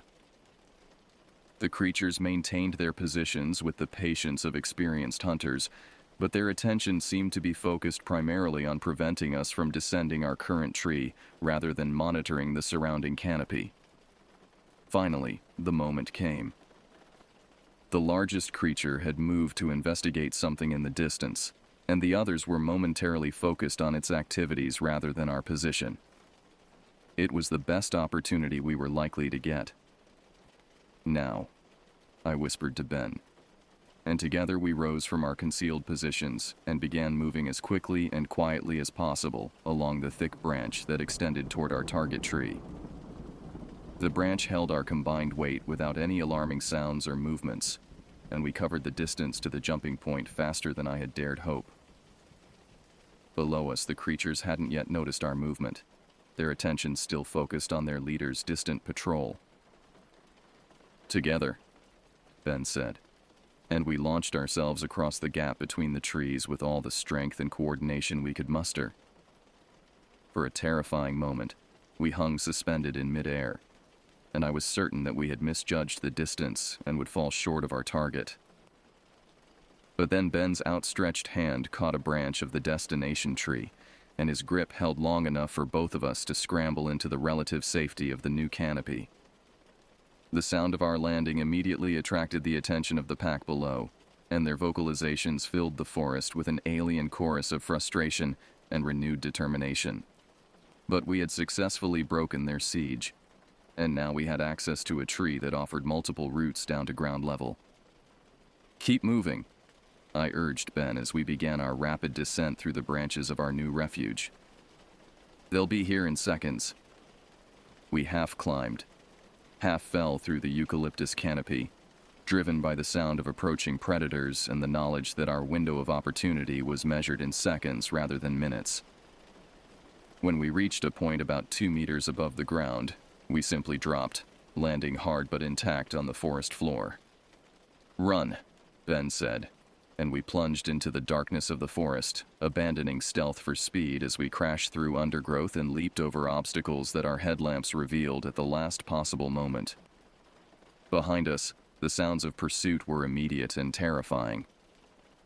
The creatures had apparently anticipated our escape attempt and were already moving to intercept us. But we had the advantage of desperation and the knowledge that capture meant certain death.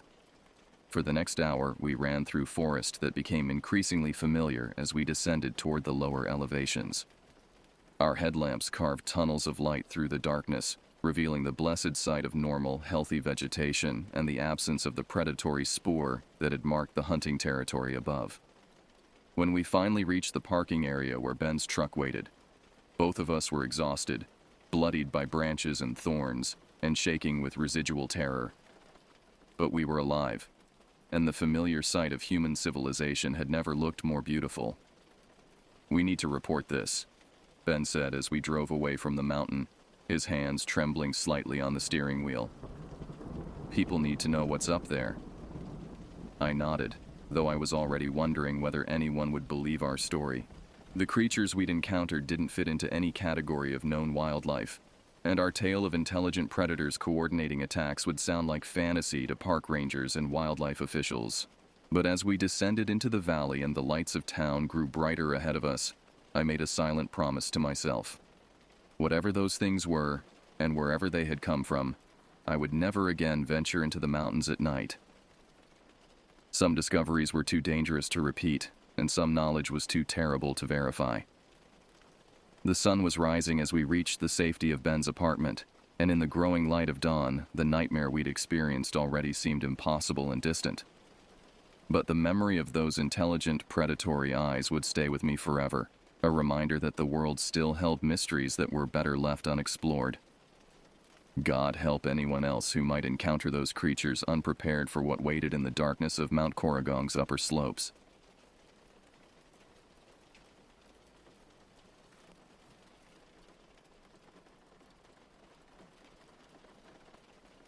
When I moved to Manawee, Nebraska, I didn't expect to find myself fighting for my life. Manawee, with its single resident, Elsie Eiler, was the least populated town in the United States. I'd come here to write, needing solitude to finish my novel. Elsie ran the library and the tavern, both places I frequented. She was a spry woman, sharp as a tack, and we quickly became friends. The solitude was exactly what I needed. My apartment in Chicago had become a prison of distractions, constant traffic noise, neighbors fighting through paper-thin walls, and the incessant ping of notifications from a world I was trying to escape. Here in Manawee, there was nothing but the whisper of prairie grass and the occasional passing train to break the silence. My rented cabin sat a quarter-mile from the center of what once was a town. It was small but comfortable. A bedroom, bathroom, kitchenette, and a living area with a desk positioned beneath a window that overlooked the endless Nebraska plains. The isolation felt like a luxury at first. I would wake before sunrise, make a pot of coffee, and write until my fingers cramped. Then I'd walk to Elsie's tavern for lunch and human connection. Elsie became my window into Manawee's past. In her 70s, she had seen the town's slow death firsthand.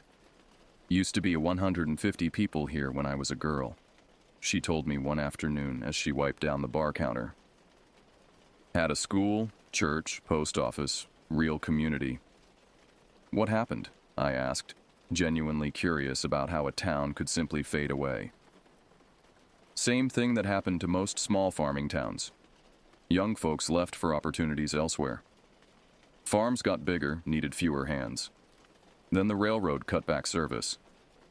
She shrugged, but I could see the loss in her eyes. My husband Rudy and I were the last two. When he passed in 2004, it was just me. I admired her resilience.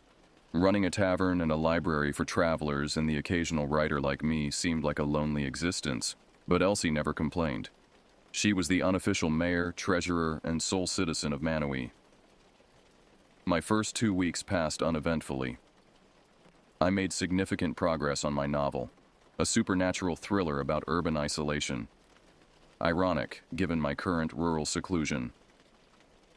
The peace and quiet of Manawee was therapeutic, healing something in me I hadn't realized was broken. Then came the night everything changed. I was in the tavern, nursing a beer and chatting with Elsie about the town's history. She told me about the days when Manawee had a bustling population of 150 and how it had dwindled to just her. The stories were fascinating, and I found myself staying longer than usual. It was nearly midnight when I decided to walk back to my rented cabin. "You sure you don't want to borrow my flashlight?" Elsie asked as I stood to leave. "I'll be fine," I assured her. "The moon's bright enough tonight." The night was cool, and the stars were bright in the vast Nebraska sky. The path to my cabin was a dirt road flanked by tall, swaying grass. I walked slowly, enjoying the peacefulness. The moonlight cast long, shifting shadows across the landscape, transforming the familiar daytime terrain into something more primal and mysterious. I'd just reached the bend in the road when I heard a rustling in the grass. It could have been the wind or a small animal, but something felt off. The sound seemed too deliberate, too purposeful. "Who's there?" I called out, feeling foolish immediately after. This was Manawee, population 1, plus me. There was nobody else for miles. Silence answered me. I shook my head, chuckling to myself, and continued walking. The rustling resumed, this time accompanied by the sound of heavy breathing. I turned around but saw nothing in the silvery moonlight except the gently waving grass. Picking up my pace, I tried to convince myself that it was just my imagination, perhaps my writer's mind conjuring threats where none existed. I wasn't armed, which, in hindsight, was a mistake. The breathing grew louder, more labored. It didn't sound human, or like any animal I recognized. It reminded me of the wheezing gasps of my grandfather in his final days, desperate and hungry for air. My skin prickled with goosebumps despite the mild night. When I reached my cabin, I locked the door behind me and checked the windows. Everything seemed secure. I drew the curtains, suddenly aware of how exposed I felt with the darkness pressing against the glass. I sat at the small wooden desk in the corner and tried to write, but my mind kept drifting back to the rustling and breathing. The cursor blinked on my laptop screen, mocking my distraction. I typed a few sentences describing what I'd heard, trying to convince myself it was nothing but good material for my novel.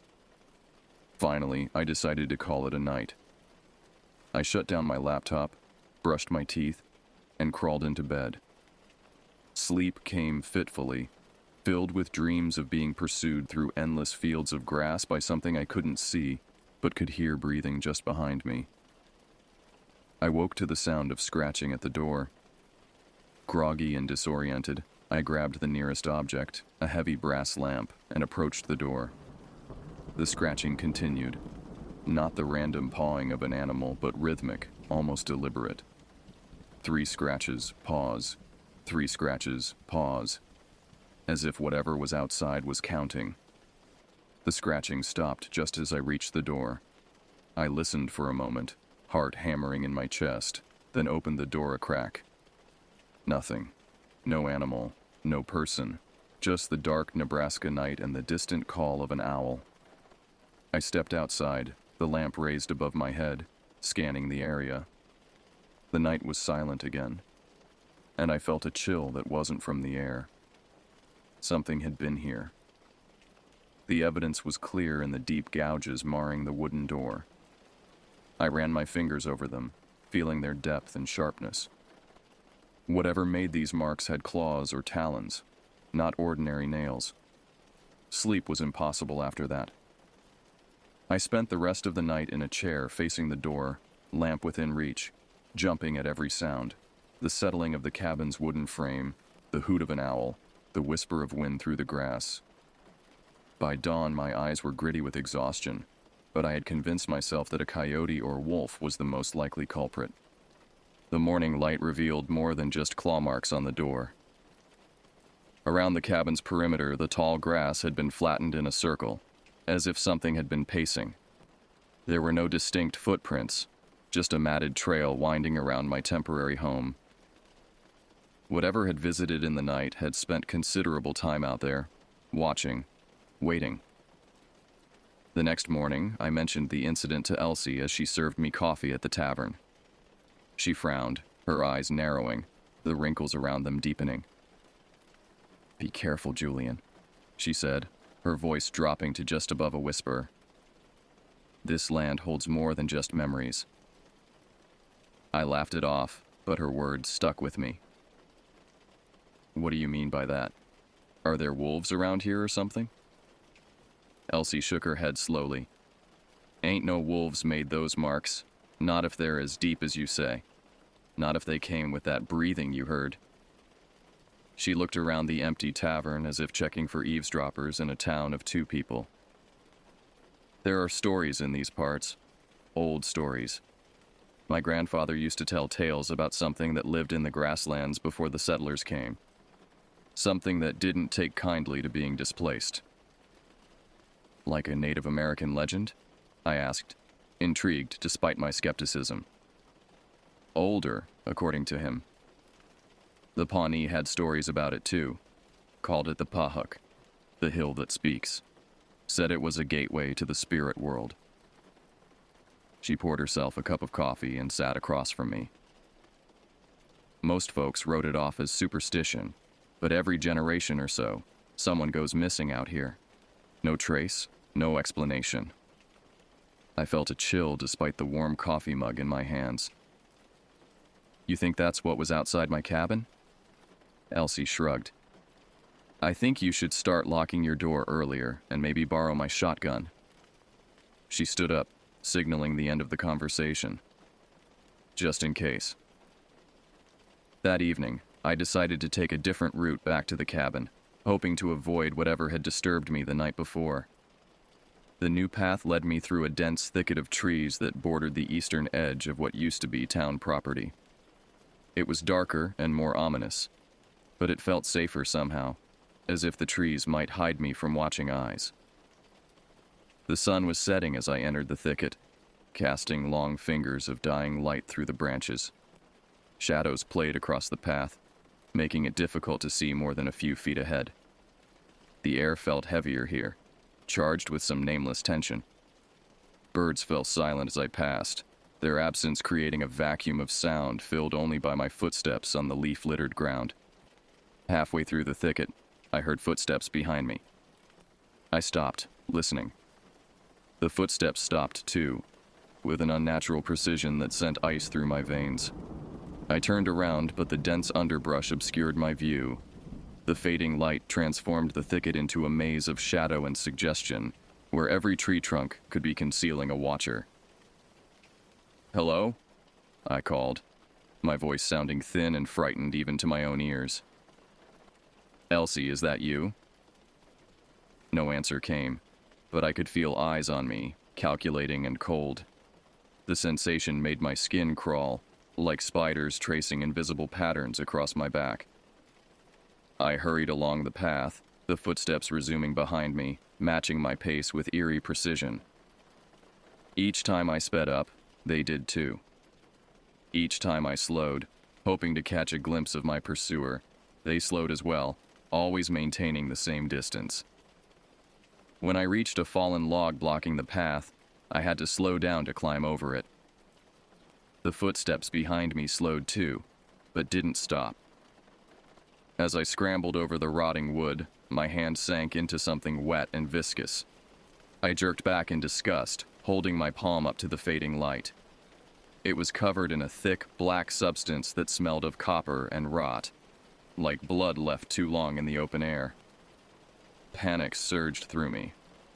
I broke into a run, heart pounding, not daring to look back.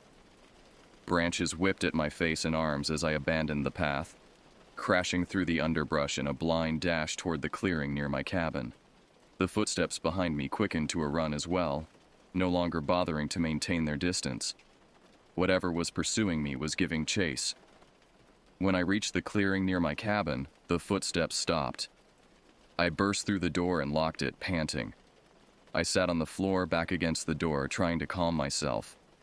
My phone had no signal and there was no landline. I felt isolated, vulnerable.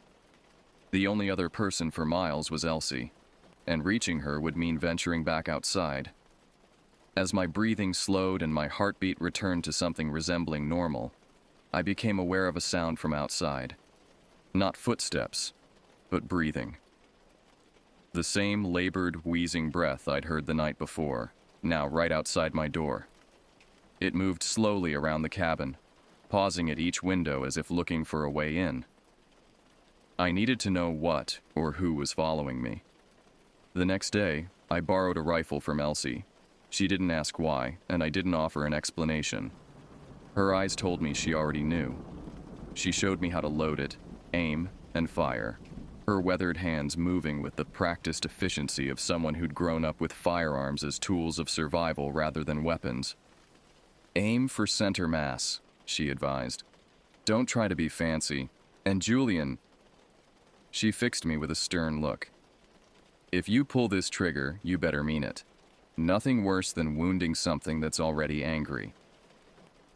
I spent the day fortifying my cabin as best I could. I nailed boards across the windows, leaving just enough space to see through and, if necessary, aim a rifle. I dragged the heavy wooden dresser in front of the door as an additional barrier. Then I waited. That night, I sat in my cabin, rifle across my lap, waiting. The hours ticked by slowly, marked only by the steady ticking of the clock on the wall and the occasional distant cry of a coyote. The moon rose, bathing the clearing outside in cold blue light that turned the waving grass into a spectral sea. Around midnight, the scratching started again. This time it was louder, more insistent.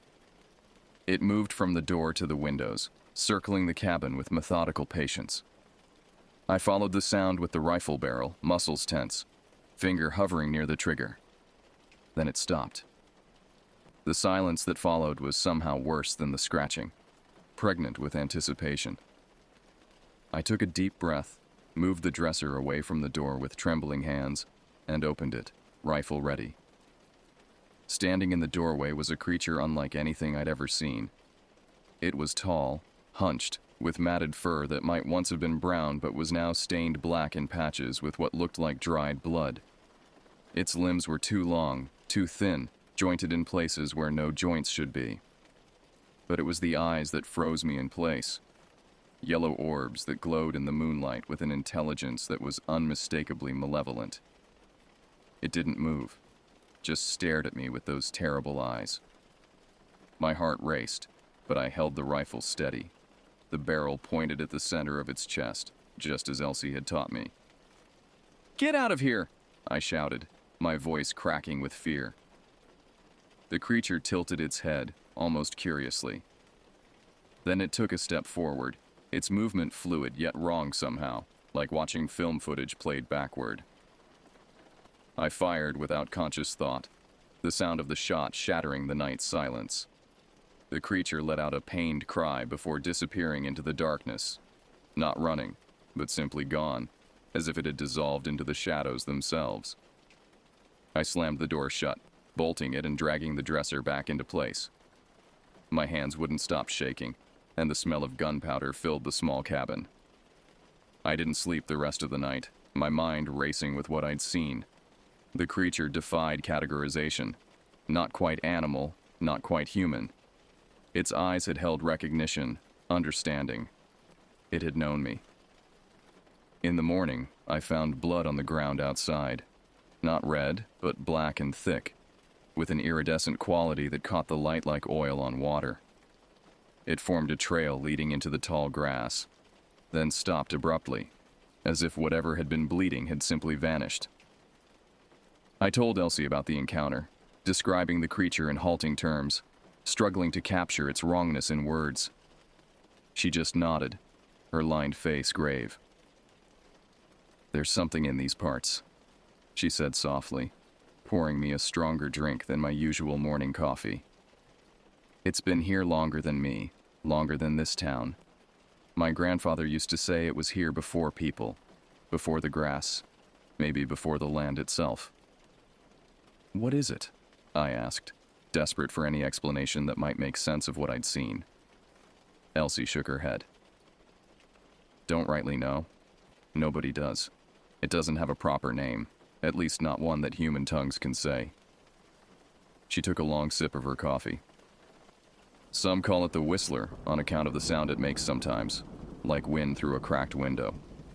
Others call it the Long Walker because it's been seen crossing the plains in impossibly long strides, covering miles in minutes." "Have you ever seen it?" I asked. "Once," she admitted, her eyes distant with memory. "Night Rudy died. Saw it standing at the foot of his hospital bed, watching. Thought it was just grief and exhaustion playing tricks on me, but..."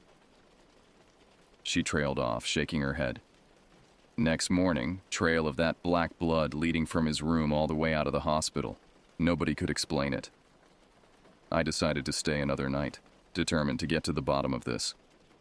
Perhaps it was foolish bravado, or perhaps the writer in me couldn't walk away from such a story.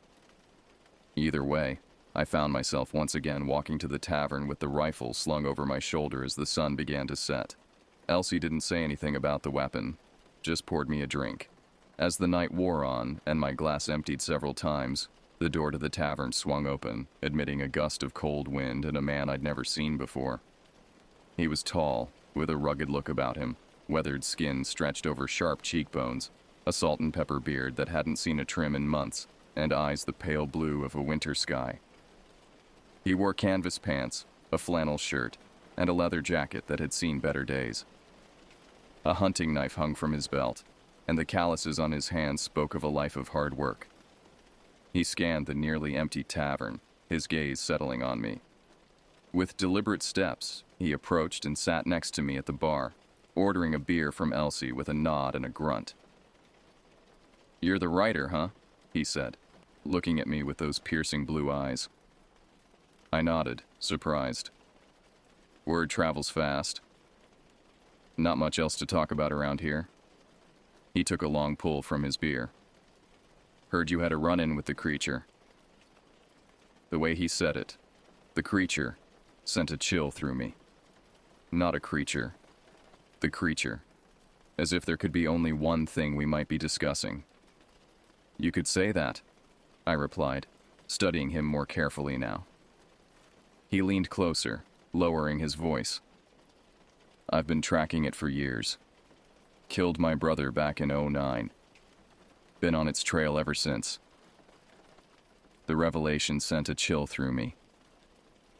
What is it? I asked. The same question I'd put to Elsie earlier that day. Don't know, he said, echoing her answer. But it's dangerous, and it's smart. Smarter than most people give it credit for. He rolled up his sleeve, revealing a forearm crisscrossed with scars, 3 parallel lines, deep and puckered, the mark of claws. Got me outside Scottsbluff 3 years ago. Would have finished me if I hadn't had a flare gun. It's afraid of fire? I asked, filing the information away. Not afraid. Nothing scares it, far as I can tell. But bright light blinds it temporarily. Gives you a chance to run. He finished his beer and motioned to Elsie for another. Name's Ray Burnett, by the way. Julian Foster, I replied, offering my hand. He shook it, his grip firm, calloused palm rough against mine. We talked for hours, sharing what we knew. He was a hunter, had been following the creature's trail from state to state for over a decade. He believed it was drawn to isolated places, preying on the unsuspecting, hikers, campers, lone travelers, and the occasional unfortunate resident of America's emptier spaces. It doesn't just kill, Ray explained, his voice dropping even lower. It studies, watches, learns. I've seen it mimic human behavior, even human speech sometimes. Speech? The idea that the thing I'd shot at could talk was deeply unsettling. Not like you and me talking, more like echoes, phrases it's heard, names, calls out in a voice it's stolen to lure people in. He shuddered visibly. Heard it call my brother's name once 2 years after he died. His voice, perfect, like he was standing right behind me. He showed me scars from encounters past and warned me to leave Manawee while I still could. But I couldn't. I had to know more. The writer in me, the part that had always been drawn to darkness and mystery, wouldn't let me walk away now. I'm setting a trap tonight, Ray announced as closing time approached. Been planning it for weeks. Got everything ready up at my campsite. He eyed the rifle leaning against the bar beside me.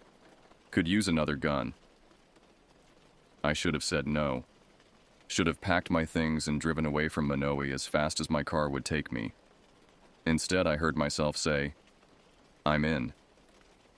That night, the hunter and I set a trap, baiting it with meat he'd prepared specially. Raw venison soaked in blood and something else he wouldn't specify, a concoction he claimed would be irresistible to the creature. We positioned the bait just inside my cabin door, then sat waiting in the darkness, guns ready. The cabin felt different with Ray there, smaller, more crowded, yet somehow safer.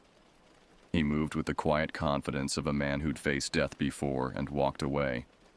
We spoke little as darkness fell, each lost in our own thoughts as we watched the door and windows for any sign of movement. Ray had brought additional weapons, a shotgun loaded with custom shells, a flare gun as he'd mentioned, and most surprisingly, a canister of what he claimed was homemade napalm. Last resort, he explained when he caught me staring at it. If things go sideways, we burn the cabin and run. His matter-of-fact tone suggested he'd done something similar before. The hours dragged by, the tension thick in the air. Outside, the prairie wind whispered through the grass, occasionally rising to a moan that made the cabin's timbers creak. Each sound drew our attention, set our nerves on edge, but the creature didn't show. "Maybe it knows," I whispered around 11. "Maybe it can sense the trap." Ray shook his head. "It'll come. It's curious. That's its weakness. Can't resist investigating something new." He checked his watch. "Give it another hour." Around midnight, the scratching began again. This time, it was more aggressive, as if the creature knew we were waiting. It moved around the cabin's perimeter, testing each window, each weak point in our defenses. The scratching was interspersed with that familiar labored breathing, now accompanied by a low, rumbling growl that seemed to vibrate through the floorboards. "Get ready," Ray whispered, raising his shotgun. "When it comes through that door, aim for the chest. Don't hesitate." The scratching stopped abruptly. Silence fell, broken only by our breathing and the pounding of blood in my ears. Then, without warning, the door burst open, wood splintering around the lock as if it had been hit by a battering ram. The creature lunged at us, moving so fast it was almost a blur. It was larger than I remembered, its limbs longer, its yellow eyes blazing in the darkness. Ray fired, the shotgun's roar deafening in the confined space. The creature took the blast to the shoulder, black blood spattering across the wall behind it. It howled in pain, the sound like metal scraping against stone, inhuman and terrible. The smell hit me then. Decay and copper. The stench of old blood and something else, something chemical and alien. I fired too, the rifle's recoil jarring my shoulder, but it barely slowed the creature down. It swiped at Ray, its claws leaving the air with an audible whoosh, catching him across the chest and sending him crashing into the wall. I fired again, aiming for its head as it turned toward me. The bullet grazed its skull, tearing a furrow through the matted fur and revealing something underneath that wasn't bone but a hard, chitinous substance that gleamed dully in the moonlight streaming through the broken door.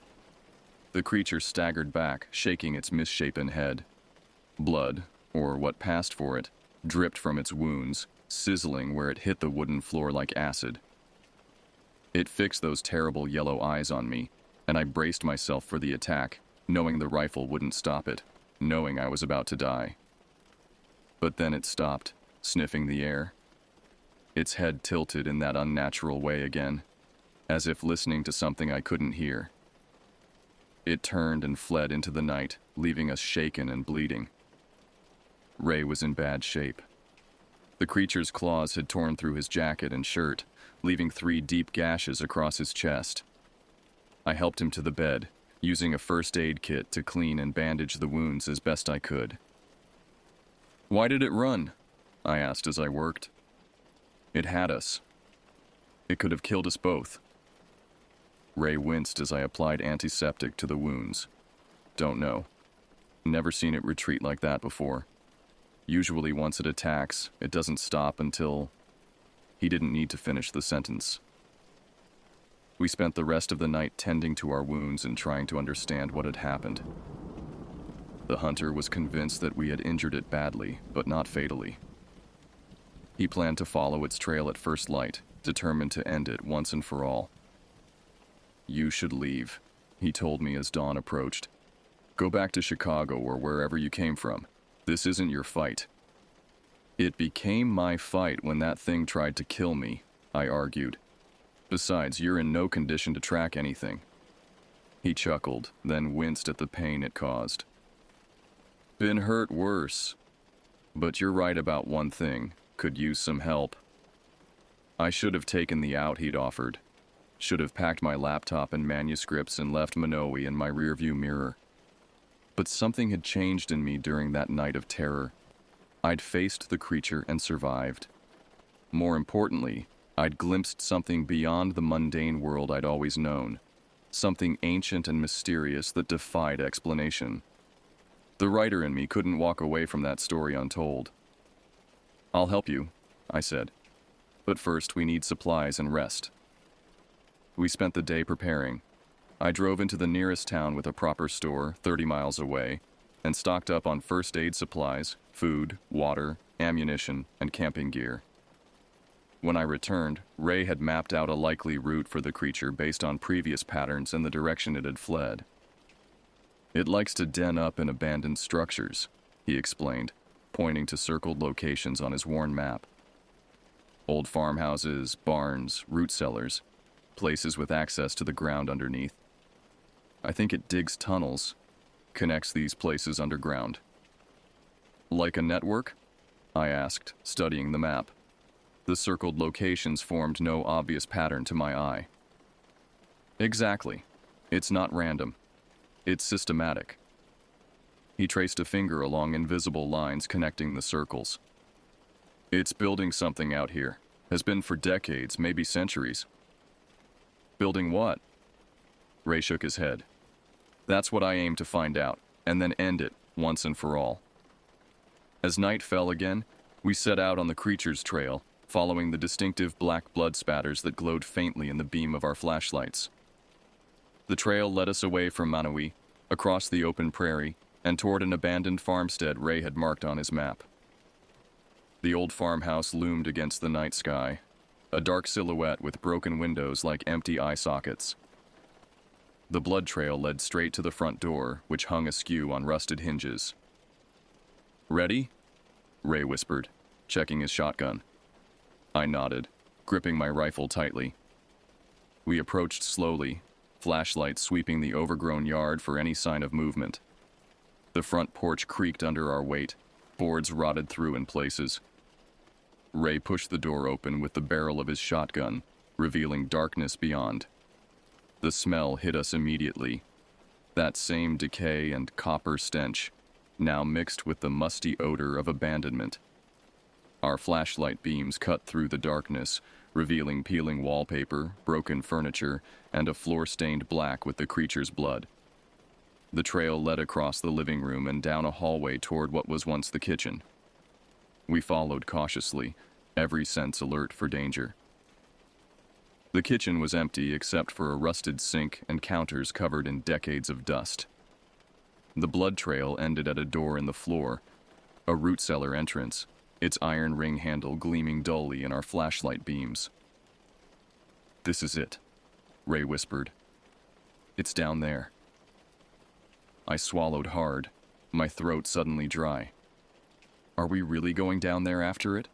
Wounded animals are the most dangerous. "It's not an animal," Ray replied, his voice grim. "And yes, we're going down. It's wounded. Might be our only chance to finish this." He handed me the flare gun. "If things go bad, use this. Aim for the eyes." Then he lifted the cellar door. The stench that rose from the dark opening was overwhelming. The copper blood smell now mixed with something else, something primordial and rotten. A damp, cold breath of air wafted up from below, carrying whispers that might have been the wind through underground tunnels or something else entirely. Ray went first, shotgun ready, descending the rotting wooden steps into darkness. I followed, rifle in one hand, flashlight in the other, the flare gun tucked into my belt. The cellar was larger than I expected, the earthen walls reinforced with timbers that looked centuries old. Our flashlight beams revealed shelves lined with ancient preserving jars, their contents long since turned to unidentifiable mush. But it was what lay beyond the original cellar that froze my blood. A tunnel had been dug into the far wall, its entrance roughly circular and large enough for a man to walk through upright. Or for something man-sized but not man-shaped. "Jesus," I whispered. "How far does it go?" Ray played his flashlight over the tunnel entrance. "Miles, maybe. I've found others like this. They connect, form a network under the prairie." He pointed to markings carved into the tunnel walls, symbols that resembled no alphabet I'd ever seen, curved and angular at once, somehow painful to look at directly. "What are those?" "Don't know. Some kind of language, I think. Or a map." Ray stepped closer to the tunnel. "The blood trail leads in. It's in there, Probably wounded, probably waiting. Should we really go in? The prospect of entering that narrow space, of being trapped underground with the creature, made my skin crawl. Ray's eyes were hard in the flashlight's reflected glow.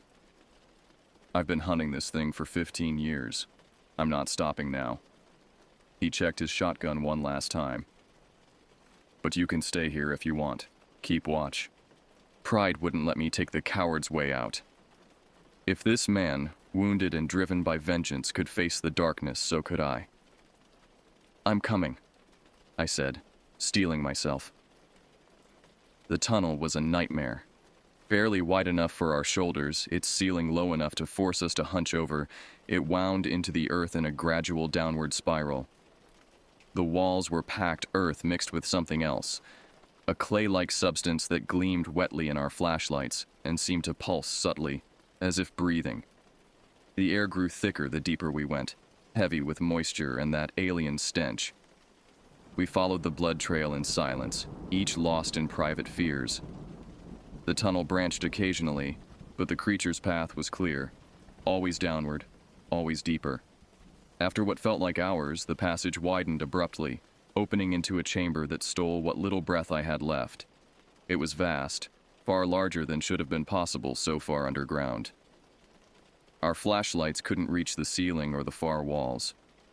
What they did reveal was enough to shatter my understanding of the world. The chamber was filled with structures, not buildings but formations that resembled hives or nests, constructed from that same clay-like substance that lined the tunnels.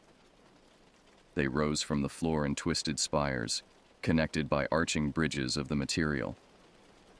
And embedded within these structures were objects, human objects. I could make out pieces of farm equipment, sections of automobiles, fragments of furniture, all partially absorbed into the alien architecture as if the clay were slowly digesting them. But worst of all were the human remains. Bones, mostly, yellowed with age, arranged in patterns that suggested a terrible purpose rather than random disposal. Skulls formed the center of spiral designs on the chamber floor. Femurs and tibias created lattice-like structures within the clay spires. Rib cages housed collections of smaller bones, arranged with deliberate care. "What is this place?" I whispered, unable to tear my eyes away from the horror before us. "It's lair," Ray answered, his voice tight with controlled fear. "It's workshop. It's museum." Our flashlight beams caught movement near the center of the chamber. The creature was there, hunched over something, its back to us. It seemed absorbed in some task, its unnaturally long arms moving with precise, almost delicate motions. Ray raised his shotgun, taking careful aim. But before he could fire, the creature spoke. "I knew you would come." The voice was wrong. A collection of human tones layered together, as if multiple people were speaking in flawless unison. It turned slowly to face us, those yellow eyes gleaming in the darkness. Up close, in the stark beam of our flashlights, I could see details I'd missed before. Its fur was not fur at all, but a covering of fine, hair-like appendages that moved independently, like cilia. The wounds we'd inflicted were already healing, the edges knitting together as we watched. And its face, what I had taken for a snout or muzzle, was something else entirely, something that shifted and rearranged itself even as we stared. 15 years, Raymond Burnett, it said using that terrible composite voice. 15 years you have pursued me. Did you never wonder why I let you live so long? Ray's shotgun didn't waver. "I'm going to kill you," he said simply. The creature made a sound that might have been laughter. "You cannot kill what I am. I was here before your kind crawled from the oceans. I will be here when the last of you returns to dust." It gestured at the chamber around us. "This is but one of my galleries. I have been collecting for millennia." "Collecting what?" I asked, unable to stop myself. Those yellow eyes shifted to me. Moments. Lives. Stories. It tilted its head in that unsettling way. You understand, writer. You collect stories too. A chill ran through me at being recognized, named by my profession rather than my identity. Not like this, I managed. Not by killing. Death is merely the final chapter. It turned back to Ray. Your brother's chapter was particularly compelling. His fear, exquisite. Ray's face contorted with rage. He fired the shotgun without warning, the blast echoing deafeningly through the chamber. The creature staggered backward but didn't fall. Instead, it straightened, black blood oozing from fresh wounds in its chest. I studied you, Raymond, it continued, as if the shotgun blast had been no more than a minor interruption. Your persistence, your grief, your rage. All these years you thought you were hunting me. Its mouth twisted into something resembling a smile. I was cultivating you. I raised my rifle, but Ray held up a hand to stop me. What do you mean, cultivating? Rare emotions, pure emotions. They are what I collect most preciously. The creature gestured toward one of the clay spires, where I now noticed objects embedded that gleamed in our flashlight beams. Not metal or bone, but something like glass vials filled with swirling, luminescent mist. Distilled human experience. Your hatred has become quite refined over the years. Ray's hands trembled on the shotgun. This ends tonight. Perhaps, the creature agreed. All stories must end. Even mine eventually. It took a step toward us. But not by your hand. Ray fired again, and again the creature absorbed the blast. It moved with sudden blinding speed, crossing the space between them in an eye blink. One elongated arm lashed out, knocking the shotgun from Ray's grip. The other seized him by the throat, lifting him off the ground. I fired the rifle, the shot striking the creature's back. It turned its head 180 degrees to look at me, its neck twisting in a way no vertebrate spine could allow. Your story interests me too, writer, it said. Fear and curiosity, so perfectly balanced. I have a place prepared for you here. Ray was turning blue, his legs kicking uselessly as the creature's grip tightened. I dropped the rifle and pulled the flare gun from my belt, remembering what he'd said about bright light.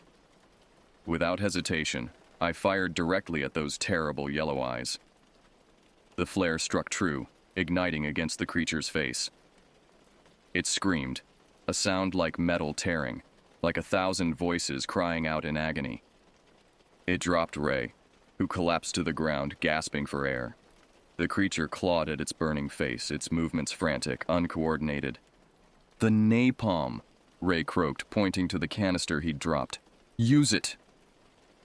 I grabbed the canister, fumbling with the unfamiliar mechanism as the creature recovered, the flare's light already fading.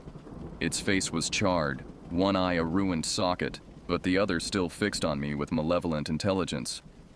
You cannot destroy this place, it said, its voice now distorted, crackling. My work of centuries. I finally figured out the trigger mechanism on the canister. Watch me, I said, and sprayed the nearest clay spire with the viscous, flammable gel. The creature howled and lunged for me. I dodged, barely avoiding those terrible claws, and used my cigarette lighter to ignite the napalm. It caught immediately, blue-orange flames racing up the structure and spreading to the connecting bridges of clay. More! Ray shouted, now on his feet again. He grabbed his shotgun and fired at the creature, keeping it at bay while I ran from spire to spire, dousing them with napalm and setting them ablaze. The chamber filled with acrid smoke and the impossible screaming of the creature. Not pain now, but rage and despair. The glass-like vials in the clay structures began to shatter in the heat, releasing their luminescent contents, which dissipated like fog in sunlight. We need to get out, I shouted as the flames spread faster than I could track, engulfing the chamber in a hellish glow. Ray nodded, firing one last blast at the creature before joining me at the tunnel entrance. We fled back the way we had come, stumbling and gasping in the smoke-filled passageway. Behind us, the creature's screams grew fainter, then stopped entirely, replaced by the roar of the inferno we had created. The tunnel began to collapse as we ran, the clay-reinforced earth crumbling under the heat and pressure of the fire below. We barely reached the cellar before the passage caved in completely, sealing whatever remained of the creature and its grotesque collection behind tons of earth. We staggered out of the farmhouse just as dawn broke over the prairie. Gray light revealed our soot-stained faces and blood-soaked clothes. In the distance, I could see a plume of dark smoke rising from the ground about a half-mile away. Another entrance to the underground network, I presumed, now acting as a chimney for the subterranean blaze. "Is it over?" I asked, collapsing onto the overgrown farmyard grass. "Is it dead?" Ray sat beside me, his face grim despite our apparent victory. "Don't know. Never found anything that could kill it before." He stared at the rising smoke. "Maybe the fire will be enough, maybe not." I decided to leave Manawee. The solitude I had sought had turned into a nightmare. As I packed my things that afternoon, Elsie came to see me off. She hugged me, her eyes sad but understanding. "Be safe, Julian," she said. "And if you write about this, be careful. Some stories attract attention." Driving away from Manawee, I couldn't shake the feeling that the creature was still out there watching. Ray had chosen to stay, setting up camp near the collapsed tunnel entrance, determined to make sure nothing emerged from the ashes. I respected his dedication but couldn't share it. I had survived, and that had to be enough. I returned to the city, but the experience haunted me. I wrote about it, trying to make sense of it all, to transform raw terror into something I could understand and control. The novel became a bestseller, though I changed enough details that no one would connect it to the real events in Manawee. I moved frequently after that, never staying in one place too long, always looking over my shoulder. Sometimes, in the quiet hours before dawn, I'd wake to the sound of scratching at my door, or that distinctive labored breathing outside my window. But when I looked, there was never anything there, just shadows and the lingering tendrils of nightmare. Years later, I heard a rumor about a creature attacking a small town in Montana. The description matched what I'd seen. I knew it was still out there, and I knew I'd never be truly free of it. But I also knew I'd survived, and that had to count for something. Sometimes I wonder about Ray, if he's still hunting, still driven by that cultivated hatred the creature so admired. I wonder about Elsie, alone in her town of one, so close to whatever lurks beneath the prairie soil. I wonder about all the isolated places in America, the forgotten corners where something ancient might build its galleries undisturbed. Most of all, I wonder if it's watching me even now, cultivating my fear the way it cultivated Ray's hatred, waiting for the perfect moment to add the final chapter to my story, to capture that exquisite terror and preserve it in one of its unearthly vials. Some nights, when the wind sounds too much like breathing and the shadows move with purpose, I almost convince myself to run again. But where would I go? What remote cabin or crowded city would be truly safe? The creature had been right about one thing. I am a collector of stories too. This one, my own, remains unfinished, and I suspect it will stay that way until the day something scratches at my door and I open it one final time.